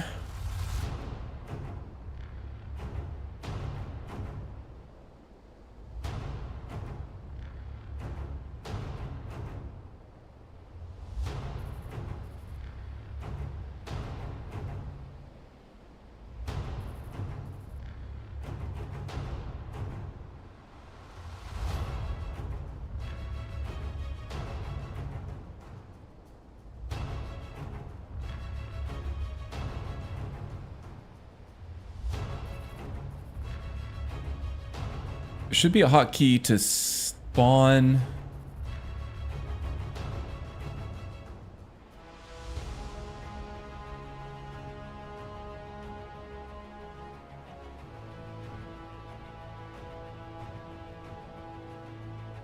This is slots in history.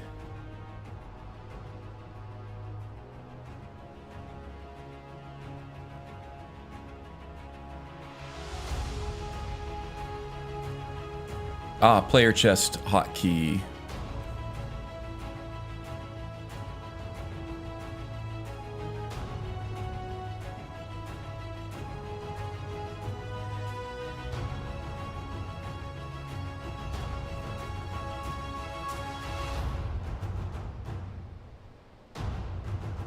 Is that Dark Fox's follower? This is Nether's follower framework.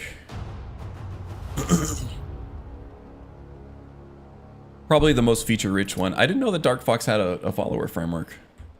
That would be interesting.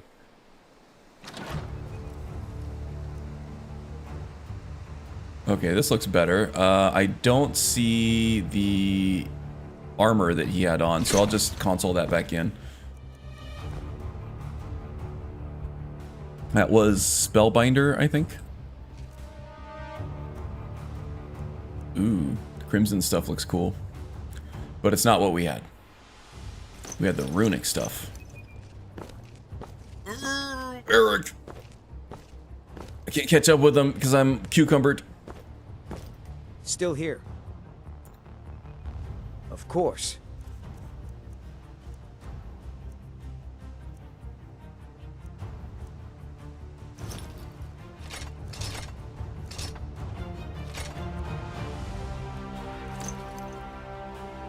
Problem? How can I help? Weird that he kept the weapon, the axe that I gave him, but not the and the shield, but not the armor.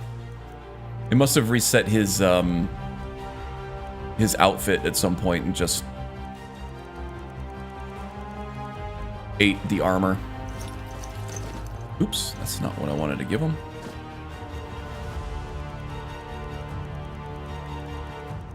Make sure I'm wearing that cloak. I am not. God damn it. Okay, that looks better.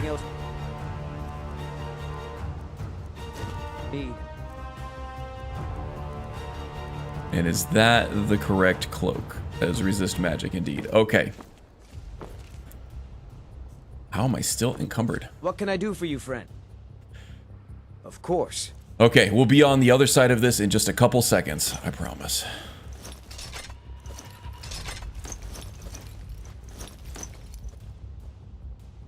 Boom. All right. Is there anything else you need?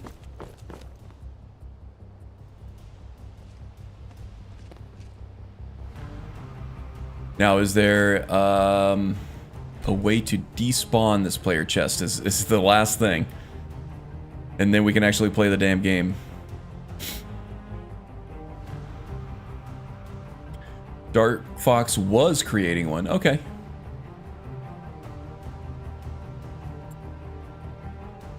Did it end up being an interaction? I think it was.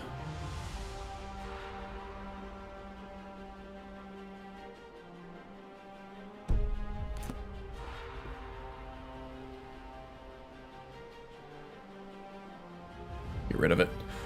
Okay. Now. All right. I think Eric is fixed finally.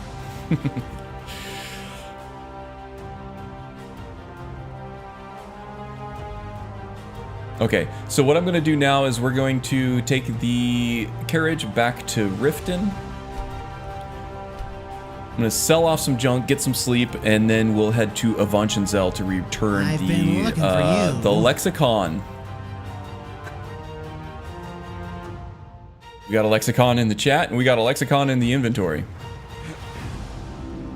And did I bug something out with Vander?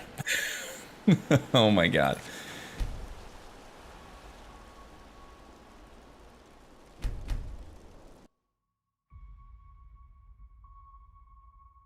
I want that commission notice. I don't want to bug Vander out too. What the hell is going on here? Oh, I'm so confused. Alright. Fast travel back to the carriage stop. And then wait for Vander to talk to me before I fast travel somewhere else. Oh my god. What a shit show. Wow, Eric, I like you. I don't like you that much. Alright, you little wood elf, come do your business. I've been looking for you. Got something I'm supposed to deliver. Your hands only. Let's see here. Looks like that's it. Gotta go. Alright, see ya.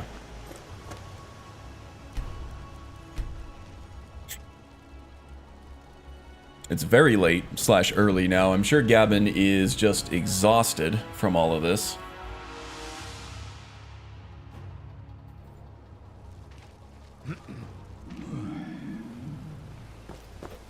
So let's go get some food and some drink. Oh, 4:35. Yeah, we're definitely gonna sleep in a little bit. Get some rest, you know?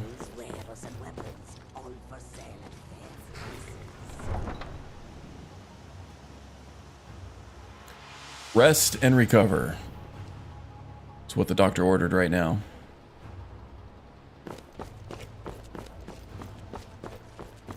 The Bee and Barb is the place for that.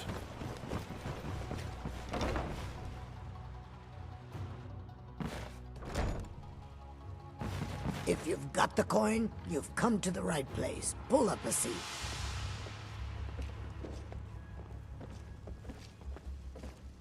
If you've got the coin, you're welcome here. Otherwise, hit the road. Of course. It's nice to be back in a friendly spot, huh? Sure thing. It's yours for a day. Yes? And I know where the room is. I've stayed here before. Thank you very much. Now we're gonna just collapse in a chair. Hey, Talon. Get off your lazy So you do not care for Frostfall. What about... I do use Campfire just because it enables certain things for certain character concepts. Gavin here is a little bit more of a fancy lad, so he doesn't care for camping. But some characters do, like more of a barbarian or a woodsman type character, or a hunter character. Depends. Are you They definitely... thirsty, hungry? Oh, all he's got is butter and specialty drinks. Let's go for a Velvet LeChance. If you'll excuse me, I have other things to attend to. So I do keep it around just in case I randomly roll a character, a new character that Drink for the thirsty, food for the that would hungry. do something like that. And that for the same reason I do have Hunterborn installed also. Just for this character, he does not like to put his hands into animal entrails, so I leave it disabled for that. But I let the character dictate to me what kind of that immersive stuff we will use. Frostfall is just too restrictive to me. It doesn't do as much about enabling new ways to play the game or different aspects of different kinds of characters. Its main job is to restrict you from going places without preparing further, right? And I think that's the difference for me. That's kind of why I prefer the full Skyrim overhauls over like the Vanilla Plus stuff or other people's overhauls, is that it just enables so many more ways of playing this game, and it doesn't really add any more restrictions that like a more hardcore type of gameplay would do. Right, like the RPGing. Yes, indeed. Fishing in Skyrim, no. At some point, I will upgrade to the AE version of this game, but it's just not there yet. I spent a long time over... I've done a lot of work over a long period of time getting the game to this level, and I am still kind of adding mods here and there to flesh out the gameplay, and like different armor packs and stuff like that that will help me flesh out character types even more. So I tend to hold on to my load orders that I like for a very long time and just focus on playing the game as much as possible. But when it comes time to reinstall Skyrim and redo my load order, I will be moving up to AE to get the fishing and stuff like that. For sure. Okay. Gabin's hungry, he's tired, he's thirsty. Let's down that Velvet LeChance and we'll have some of the good stuff, some of the Alto Noir wine. And some water to wash it down with so the hangover isn't as bad.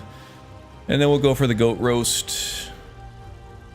Oh, we're already feeling well sated, huh? He wasn't even really that hungry, it turns out. Okay. He's definitely probably tired though. Yeah, he's weary. Let's go get some rest. We're the children of Skyrim, and we'll get a full 8 hours. There's Sam.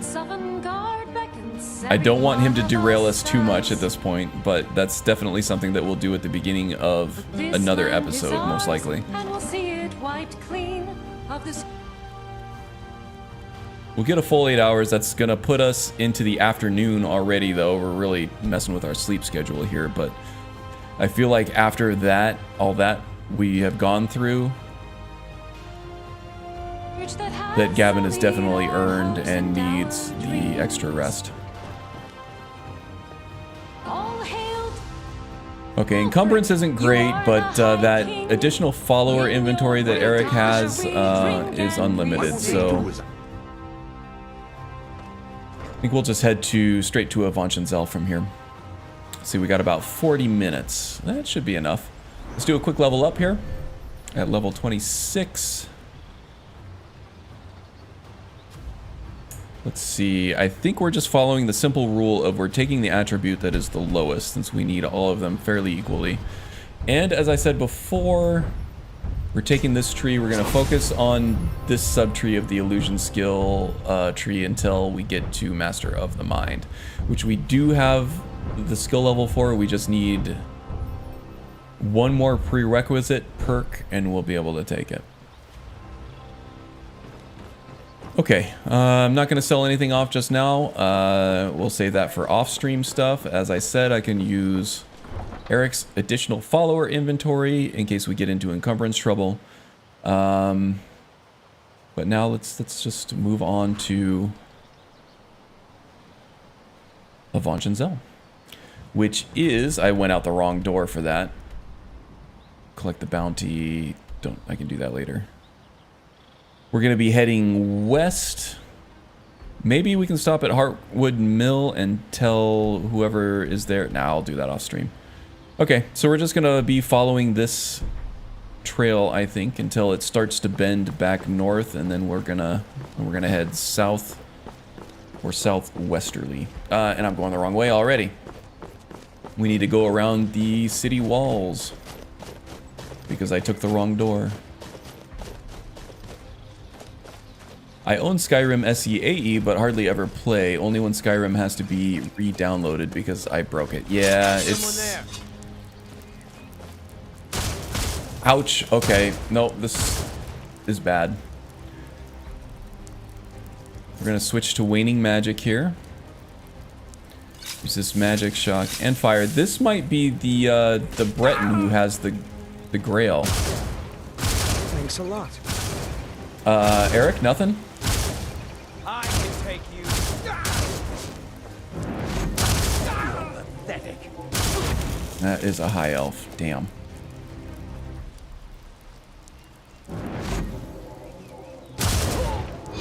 You're out of your Gotcha.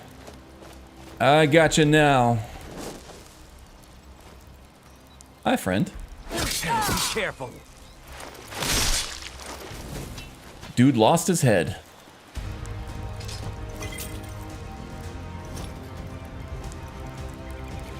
Man, I was hoping it was the rogue Breton that attacks. Head for Helgen, indeed. I am heading toward Helgen, even if I'm not going to Helgen. Off with his head. Insolent Myrrh.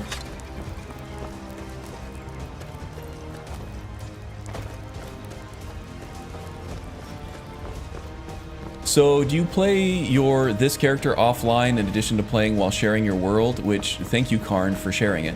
Oh yeah, no problem. This is one of my favorite things to do on the weekend. Hang out with like-minded people who love the same game and just kind of share it with them and talk about it. And maybe you learn something, maybe I learn something, but either way, it's fun.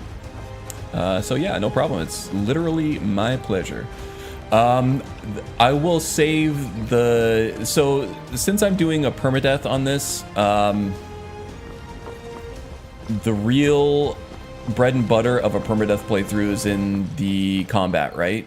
It's the tension that you get from entering a combat situation knowing that it could be your last, right? So I try to focus on the dungeon dives and the combat situations on stream. And then off stream, I will play just to the point of selling off all the loot that I've accumulated, doing all the talky parts of a lot of the quests, and things like errand quests, like reporting Leifnar's death to his family. Things like that. So that I can focus on some of the more exciting parts of the playthrough. That's my thought on it. A lot of people actually like some more of the roleplay experience, but for me, if I'm doing a permadeath playthrough and I end up doing like maybe one or two things that are life-threatening, that kind of defeats the purpose. So I try to keep it dense and rich with tension.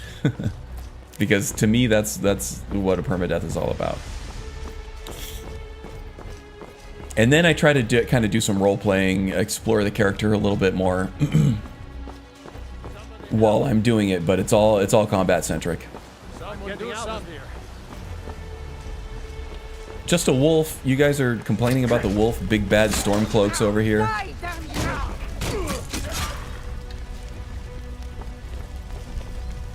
Is there more? Oh, now they're fighting a spider. Yeah, we'll let them deal with it. They got this. About halfway there now. Once I get to the bridge, I'll do a quick save, just in case I freeze like I did earlier in the stream.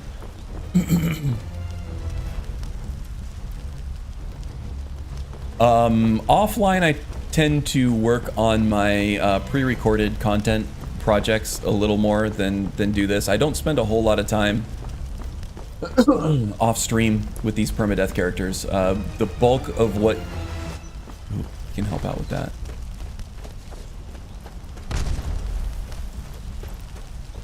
Your death will continue.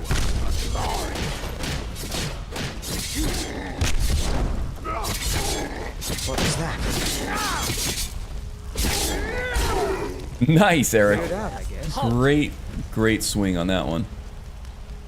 The bulk of my play with this character is on stream. And then I'll do things like build guides, spell pack mods, guides for those. Let's go ahead and just at least get this quest underway.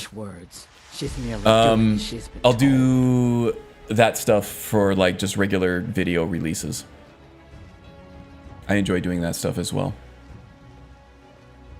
Seems like I shouldn't be going, shouldn't be around here. People don't like me. Suffers, and we need help. The orcs here don't appreciate my presence, except for Atub here, the shaman. Now he is stricken, cursed. He is weak, and so our tribe is weak. The giants sense this and intrude on our territory.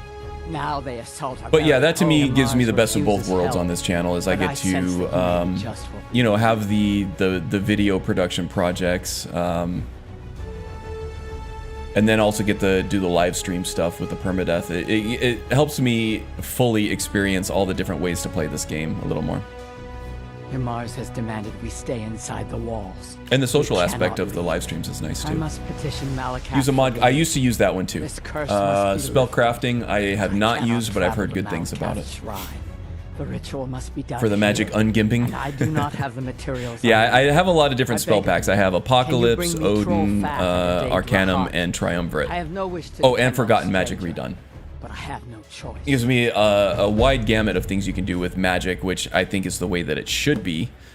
That used to be the way it was in Oblivion. But yeah, they definitely gimped magic a lot for Skyrim. I think they wanted you to focus more on combat and the. Please hurry. We are counting on you. And the dual wielding nature of the game. They were really proud of that system mechanic that they added to the engine, which they should be. It adds some fun wrinkles for sure.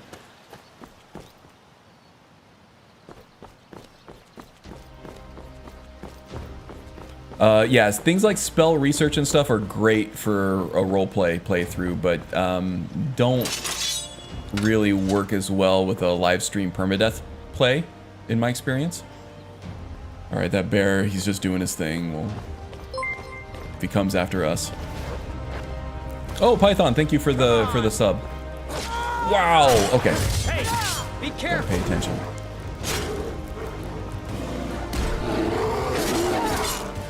And here's Mr. Bear. We saw him, we didn't see the wolf. Yeah, thanks for the sub, Python. I hope to see you around a little bit more.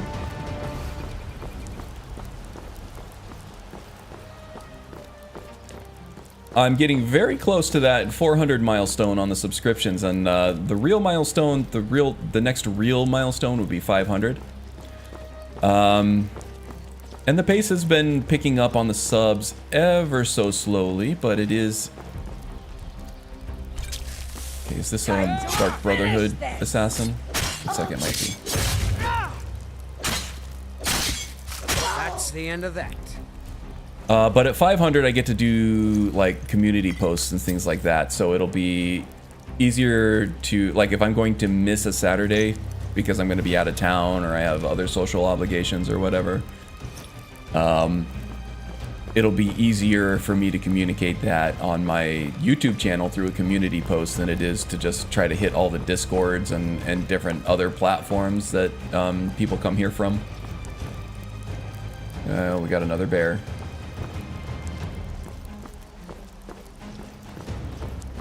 He's running away from us though, so I'm not as concerned. Is this our turn off? Yes, this is our exit.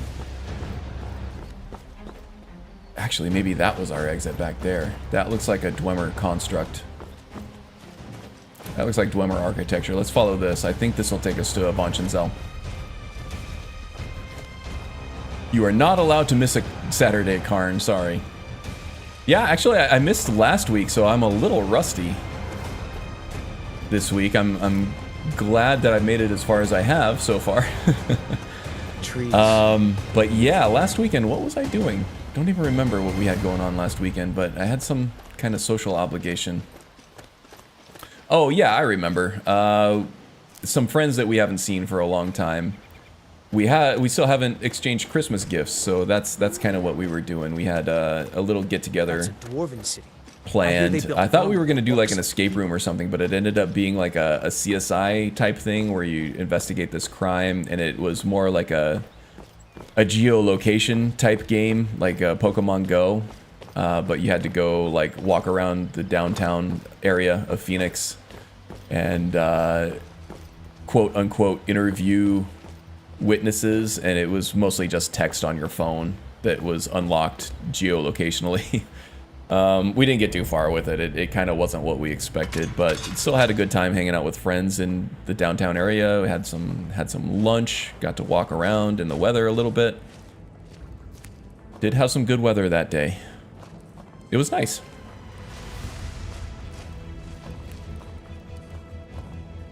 Okay, we're gonna have more automata to deal with down here, and some ghosts, but we don't have to fight the ghosts.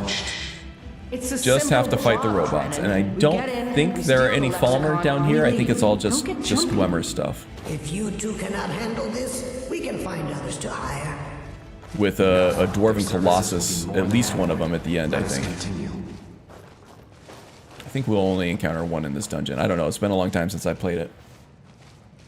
So Permadeath, an idea self-imposed or a mod? A little bit of both. I do have a mod that it rolls like some credits, like a low-quality video when you die. But the mod that I'm using, I think it's called Dead is Dead. It doesn't work all the way correctly for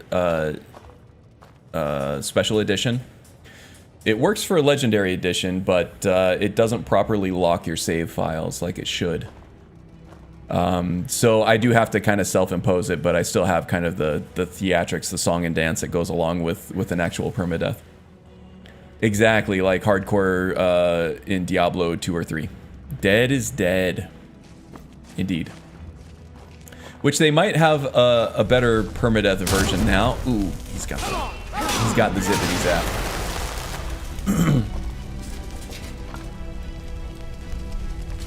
So I'll have to look into other permadeath mods that actually do work, but I'm pretty honest with it. Oh, Eric, don't stand in front of my sword, man. Oh, and I should actually pray to Mara here too. I don't wanna miss that. 166, so almost 17 points of health per second restoration for my followers is great. Yeah, I'll have to take another look at permadeath mods and see if there's one that actually works, but I'm pretty good at self-imposing that. I stay pretty honest.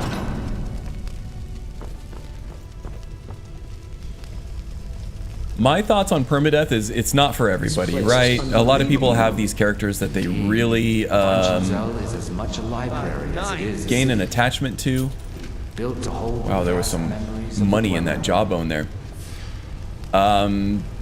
So that's a little too much, dealing with the fact that you could lose this beloved character at any second, right? And not be able to go back and play them anymore. For me, I have those characters that I play in the background sometimes. I tend to do that off stream a little bit more. But for me, entering every combat situation like it might be your last.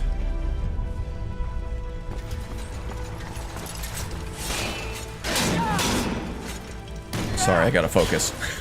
Only a fool lets himself it adds a lot of tension and actually, to me, enhances roleplay. Because entering a combat situation with lethal weapons such as swords, bows and arrows, axes, destruction magic.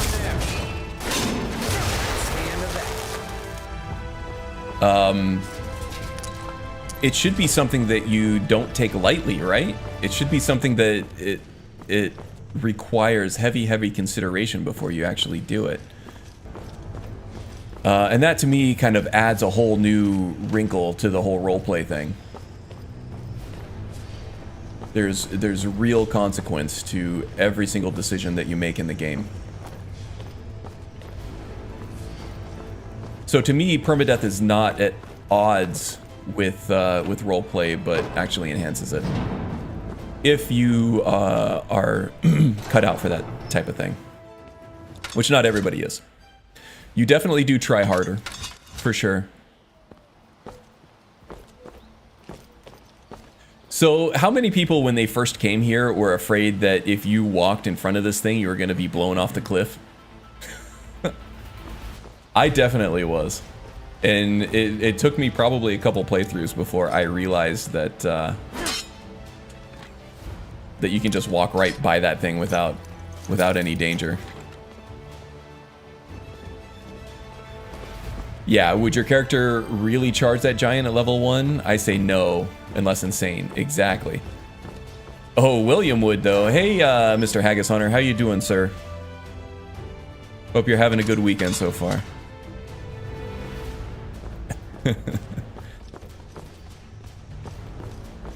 Yeah, so even things like, you know, just taking on that, you know, baby's first bounty at White River Watch for getting Amren's sword or something like that. If you're just playing just to play, or even if you're just doing like a light role play, you might not think twice about entering that situation and just doing it because that's what your quest says to do. But if you're actually putting yourself in the head of this character, I mean, you are about to fight a half dozen or more vicious, snarling, murderous bandits that would just as soon pee in the corner as they would decapitate your character, right?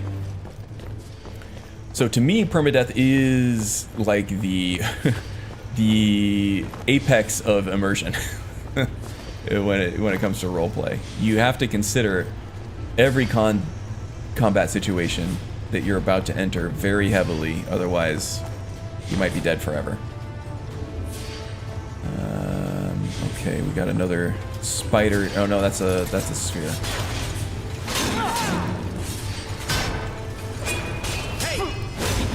Oh boy. Yeah, when I upgrade to Nemesis, oops, that's not what I wanted to do. When I upgrade to Nemesis, I might do some sort of lock-on. What can I do for you, friend? Mechanic as well, just so that I know who is being targeted when I trigger something. I don't want to keep.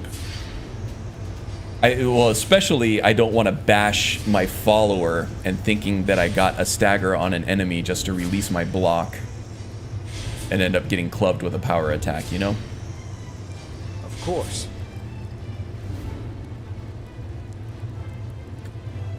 Love haggis, guys, just saying. We got a haggis lover in the chat.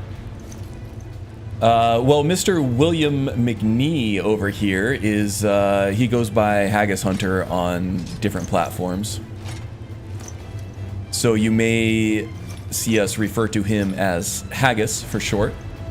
But, yeah, I think his haggis has more to do with the mythological, cryptozoological haggis of Scotland. Like a little guinea pig with lopsided legs and floppy hair. That is definitely real, they just haven't found them yet.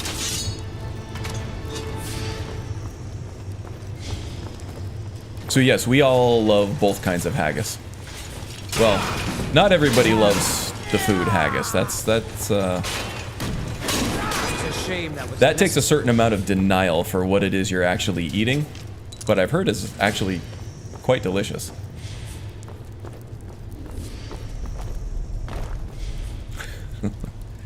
Seek the wumpus.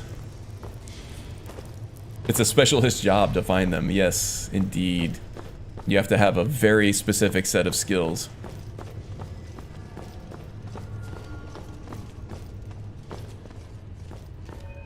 A very particular set of skills. What was that?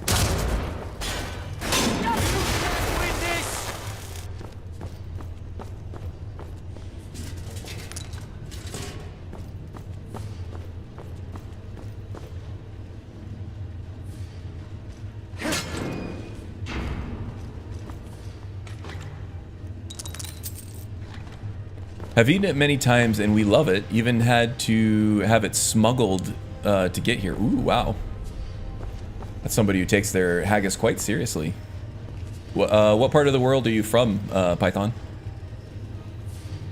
From where do you hail? Spider worker, that's not one of the zappy ones.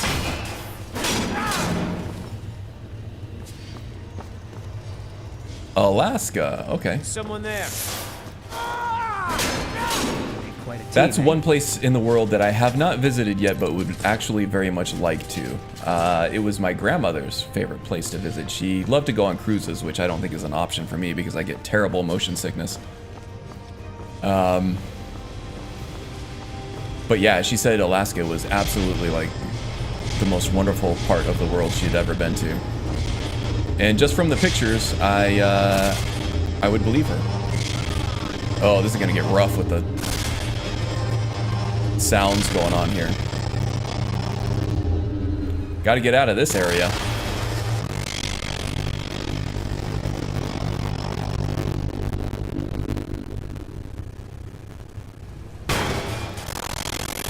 Oh yeah, this place always,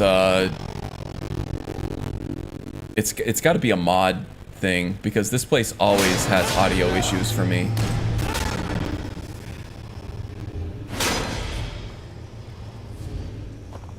Okay, that was a tough fight though, that was handled well.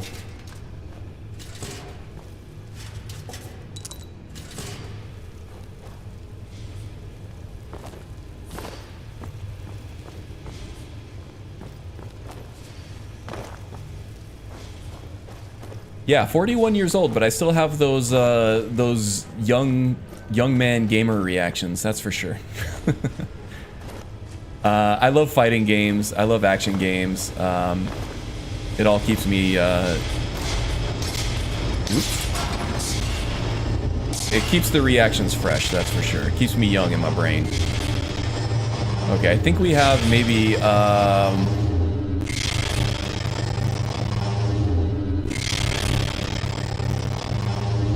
Might have a sphere here to deal with.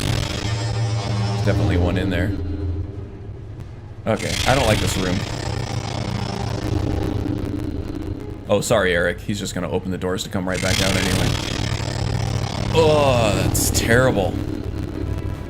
Sorry, everybody. If it's as bad for you as it is for me, then that's awful. Still get scared in Skyrim sometimes?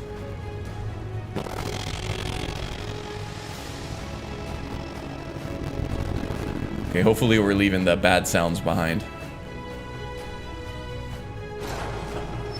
Why are all these metal things ignoring us? Vangenzel is waiting. Waiting for what? No one seems to know. Perhaps the return of the Dwemer. Perhaps the end of the world. Best get rid of the ones we see, just in case.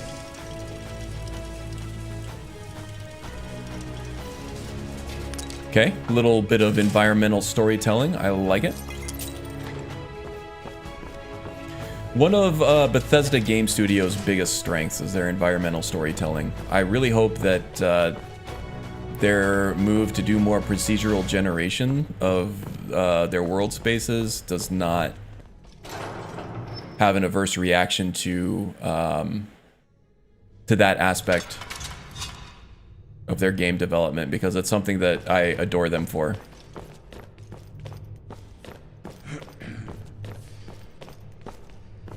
Their handcrafted worlds, you know? Yeah, me, 17-year-old liked it as he is, or my 17-year-old liked it. Avid Skyrim fan too, of course. Oh, great. So it's generational. I like that.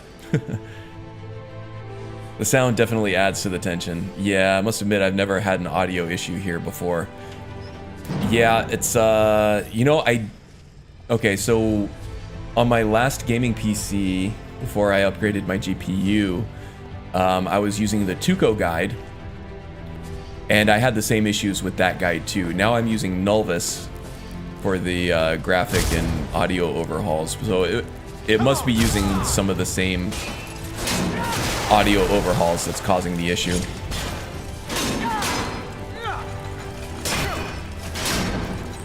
That's the end of that. Some good timed blocks there.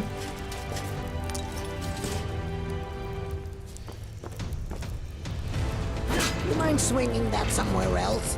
Oh my goodness. I'm interacting with the ghosts now. I'm a medium. Thieves, you fool. We're stealing the cube. And yet none of us can pick a damn lock. She's got a good point.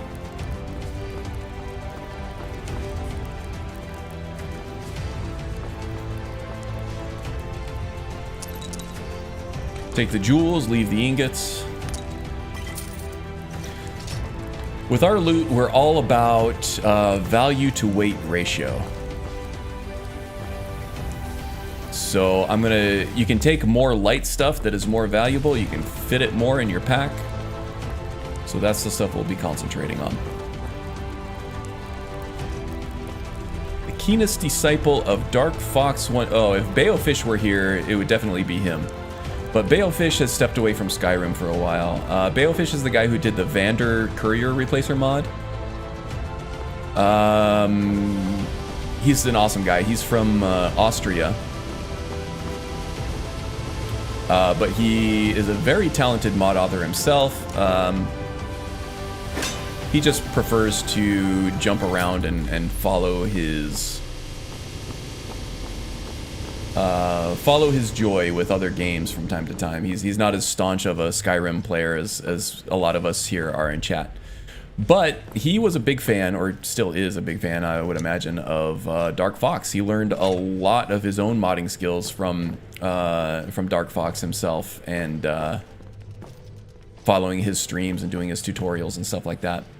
This place is huge. So I think most of us know who Dark Fox is. We are familiar with his mods. Or the time needed to uncover the entrance. But in terms of being a disciple, it's probably Balefish. I do some of my own mod authoring from now and then, but it's usually just, you know, tweaking values, or like if I, like for my agent build, there was a light armor set that I really liked for him, the Practical Pirate, the dark set from that.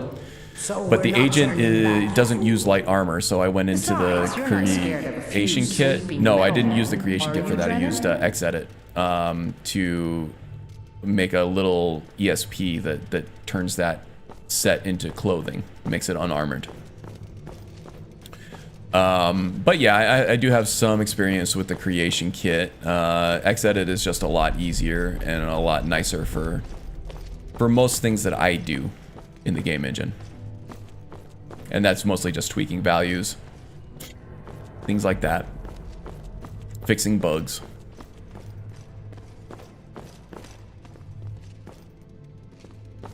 I'm not sure where I should go. It's been a long time since I've done this dungeon. Oh, you see him? Spinning blade traps here.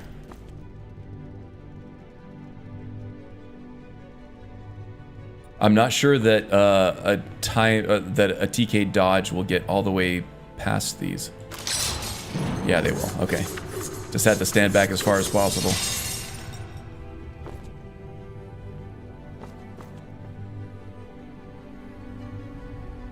Well, the only thing I add is Moonlight Tales to alter sound. Moonlight Tales probably doesn't alter much in terms of sound. Probably doesn't touch much.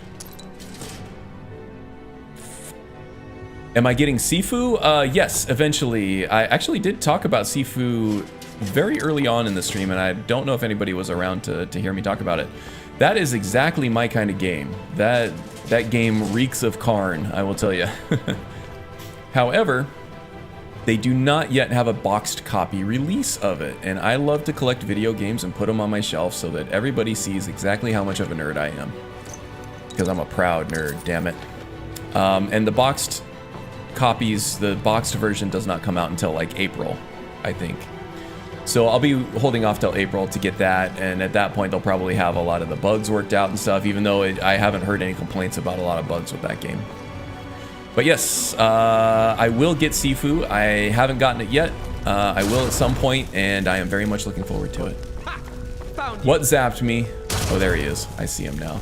Okay, those zippity zaps aren't doing us much damage here. I don't want to get lulled into a false sense of security here, but we took 2 or 3 zaps there and didn't get too hurt from it. I guess I need a patch to mod a mod without altering or yeah. So I don't know how familiar you are with Xedit or SSE Edit, but when you make changes and you go to save it, it gives you an option to save it to a new ESP file, which is generally what you should do. And generally what I do. And right from that save dialog, you can pick a new ESL flagged ESP, which is usually what I do because most of the changes that I make are simple enough that you can have it flagged as ESL and it doesn't count against your 256 or 255 plugin limit.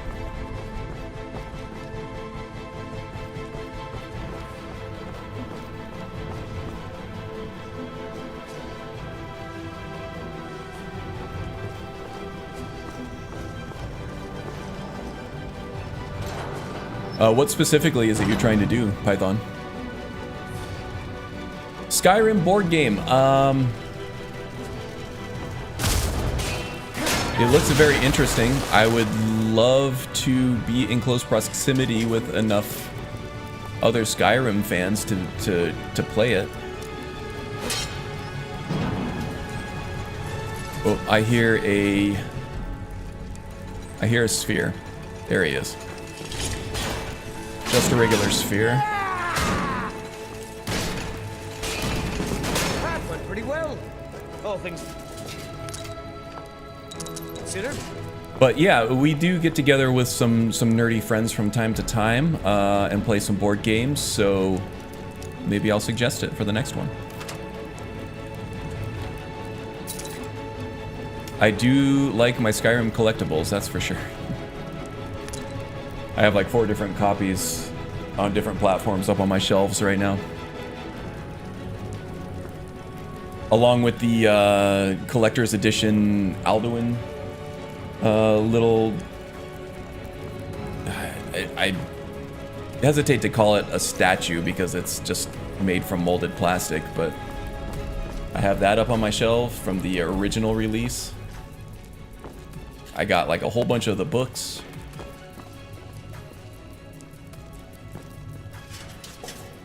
Just a Skyrim weeb, I guess. Running about 175 mods or so. Yeah, I'm closer to 600, but a lot of those are graphics overhauls. As you can see, this does not look like vanilla.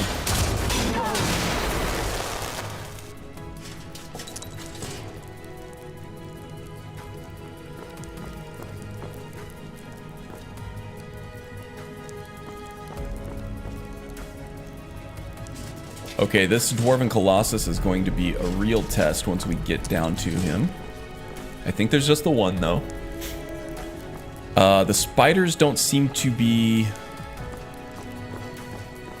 too much of a threat unless they swarm us like they did earlier. And we were able to handle that even though I was running out of stamina very quickly. I thought you said these things were sleeping. You said they were sleeping. Game doesn't sell boxed copies of games anymore, really. Only console games or, oh yeah, of PC games. Yeah, I don't know any place that sells boxed copies of PC games anymore.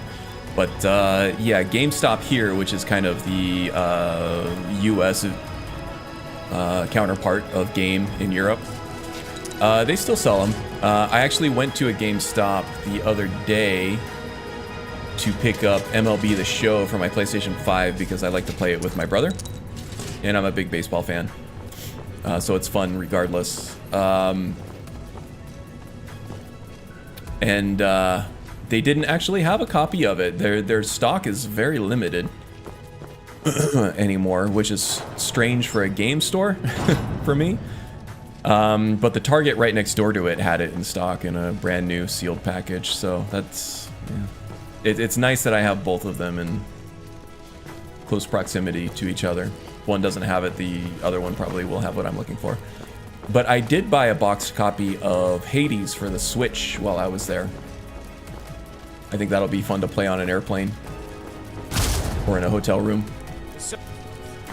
Haven't played it yet on PC, but it's definitely on my wish list for Steam. Yeah, speaking of getting swarmed here. Thanks a lot.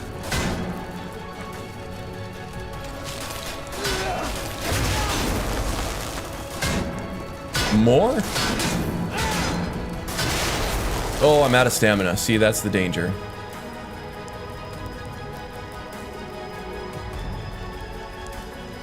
I need to get some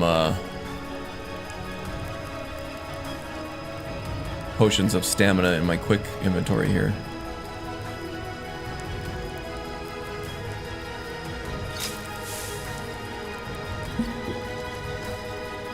Stamina is very, very important. Okay, that was a lot of spiders. Luckily, my meat shield was doing a really good job of being a meat shield. Eric, you my boy.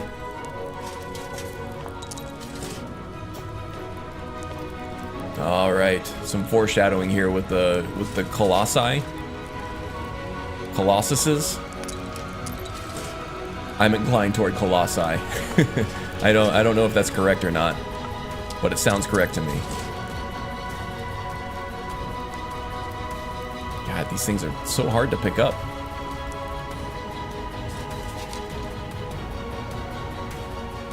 Searching for shiny metal balls indeed.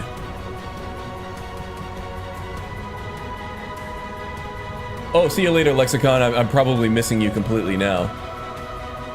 But yeah, I'll catch you around.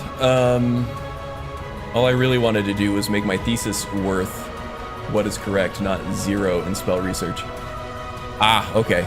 Yeah, spell research was something that I had a lot of fun with in roleplay, as I told you, but it seems to be too much of a barrier for a permadeath thing when you just need a new spell. I even went as far in a previous playthrough as to install the mod that removes all the spell tomes from vendors and their static spawns throughout the world, and tried to focus just on spell research. And it was cool, but it was tedious. It was very tedious. I ended up cheating and looking up the spreadsheet online for, I think, Ultimate Skyrim or something that uses spell research in its mod list. And looking up the spreadsheet just for the different recipes for the different spells, just because it was so few and far between that I would actually discover one organically. That was a long time ago, though. That was a few years ago at this point, so I don't know if they've refined that formula at all and made it a little more accessible. I have Hades on Steam. Really fun. Oh, nice. You've actually played it. That's cool. The books come in a really nice box set with Alduin Wall on full open. Oh, cool.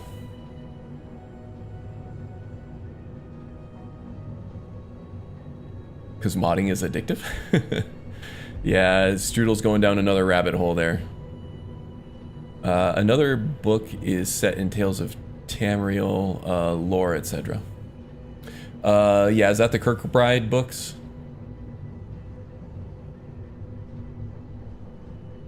Needed a test character. Ooh.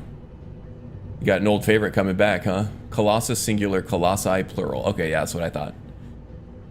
And well-polished spears.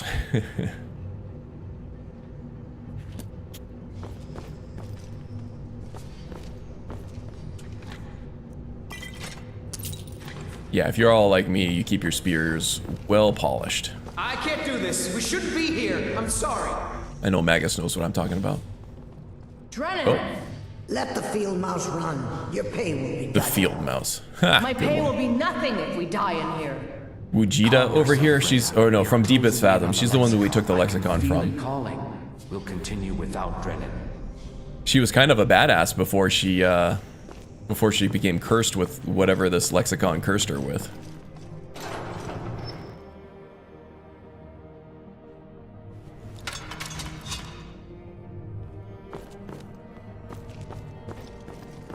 Alright, I see a spider in the distance there. And you stick him with the pointy end indeed. You hear the lexicon calling out. Sure. So we grab it and we get That's out, generally how right? spears work. Once we have the lexicon, we'll need to As long as you know to stick them with the pointy end, I know what to do from there. you probably know how to Soon use a lexicon's spear. knowledge will be mine. I actually did kung fu lessons back in college, and I did do some learning on how to use the spear properly, and it is a lot more complicated than just sticking them with the pointy end, but What was that? that's about the gist of it. Spears are so effective because you can use them as a bludgeoning weapon, you can use them as a slashing weapon, and you can use them as a piercing weapon. And they have a ton of reach. They're mostly wood, so you don't have to have access to a ton of metal. Oh, no, you don't. Regular sphere, not a master, that's good. It's a shame that was necessary. So that's why the spear was so ubiquitous amongst so many different cultures all around the world. Is, you know, it's deadly simple and deadly effective.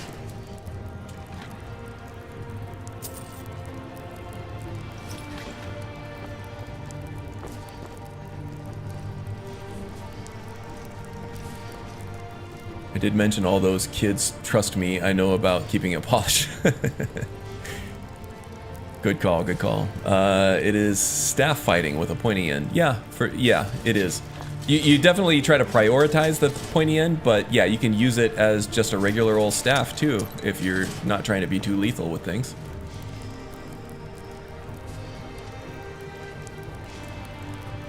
I used a spear in Odyssey, ended up using 2 spears in Valhalla. Those things were lethal. I did actually like the spears in Odyssey. They were a lot of fun, and I actually do like using spears in Skyrim too with the animated armory mod. Both the short spears and the regular spears. The short spears with the shield is good fun. Something doesn't feel right.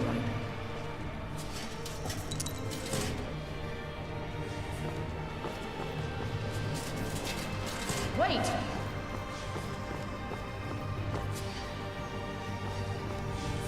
Okay, just over our time here, but that's okay. I can go for a little bit longer. I just want to get through the end of this dungeon here.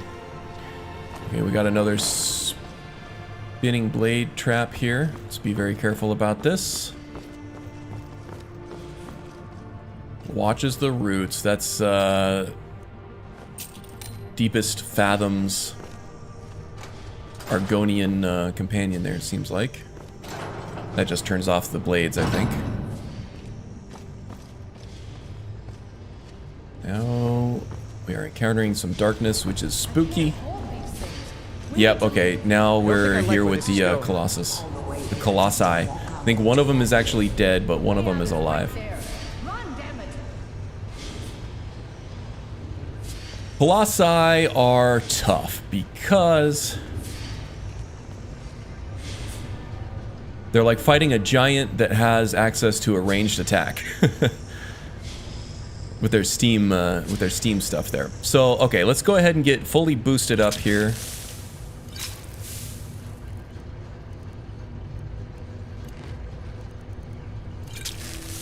So block takes care of light armor and block. One-handed takes care of one-handed, I think probably light armor or maybe stamina. We have the home-cooked meal, which takes care of replenishing resources. Let's do magic, shock, and fire. I'm not sure what steam is, so we'll take all of those and do the regenerate stamina. All right. Now the one illusion spell that I have is spectral missiles, so completely whiffed on that one. I'm on your side. Did I hit you with something? And out of Magica. Let's get in behind. I can't. Yep, there we go. Centurion Guardian. Okay. Alright, Gavin's pretty tough. Look at that. All you need is a little bit of tactical prowess, some knowledge of the game, lots of potions, and you too can kill a Colossus in a legendary permadeath run.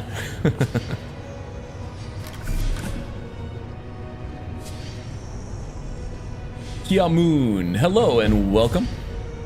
You're just catching the end of the stream here.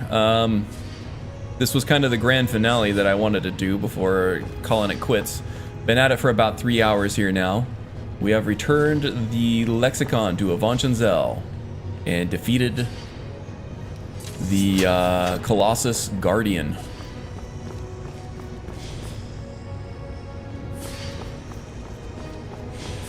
Okay. So I think that does it for me. Piece of cake indeed, right? Well, it was nice hanging out with everybody and chatting with you all. You know, I love doing this every weekend, hanging out with some of my favorite people, playing some of my favorite game. It was very nice to meet you, Python, and to chat a little bit.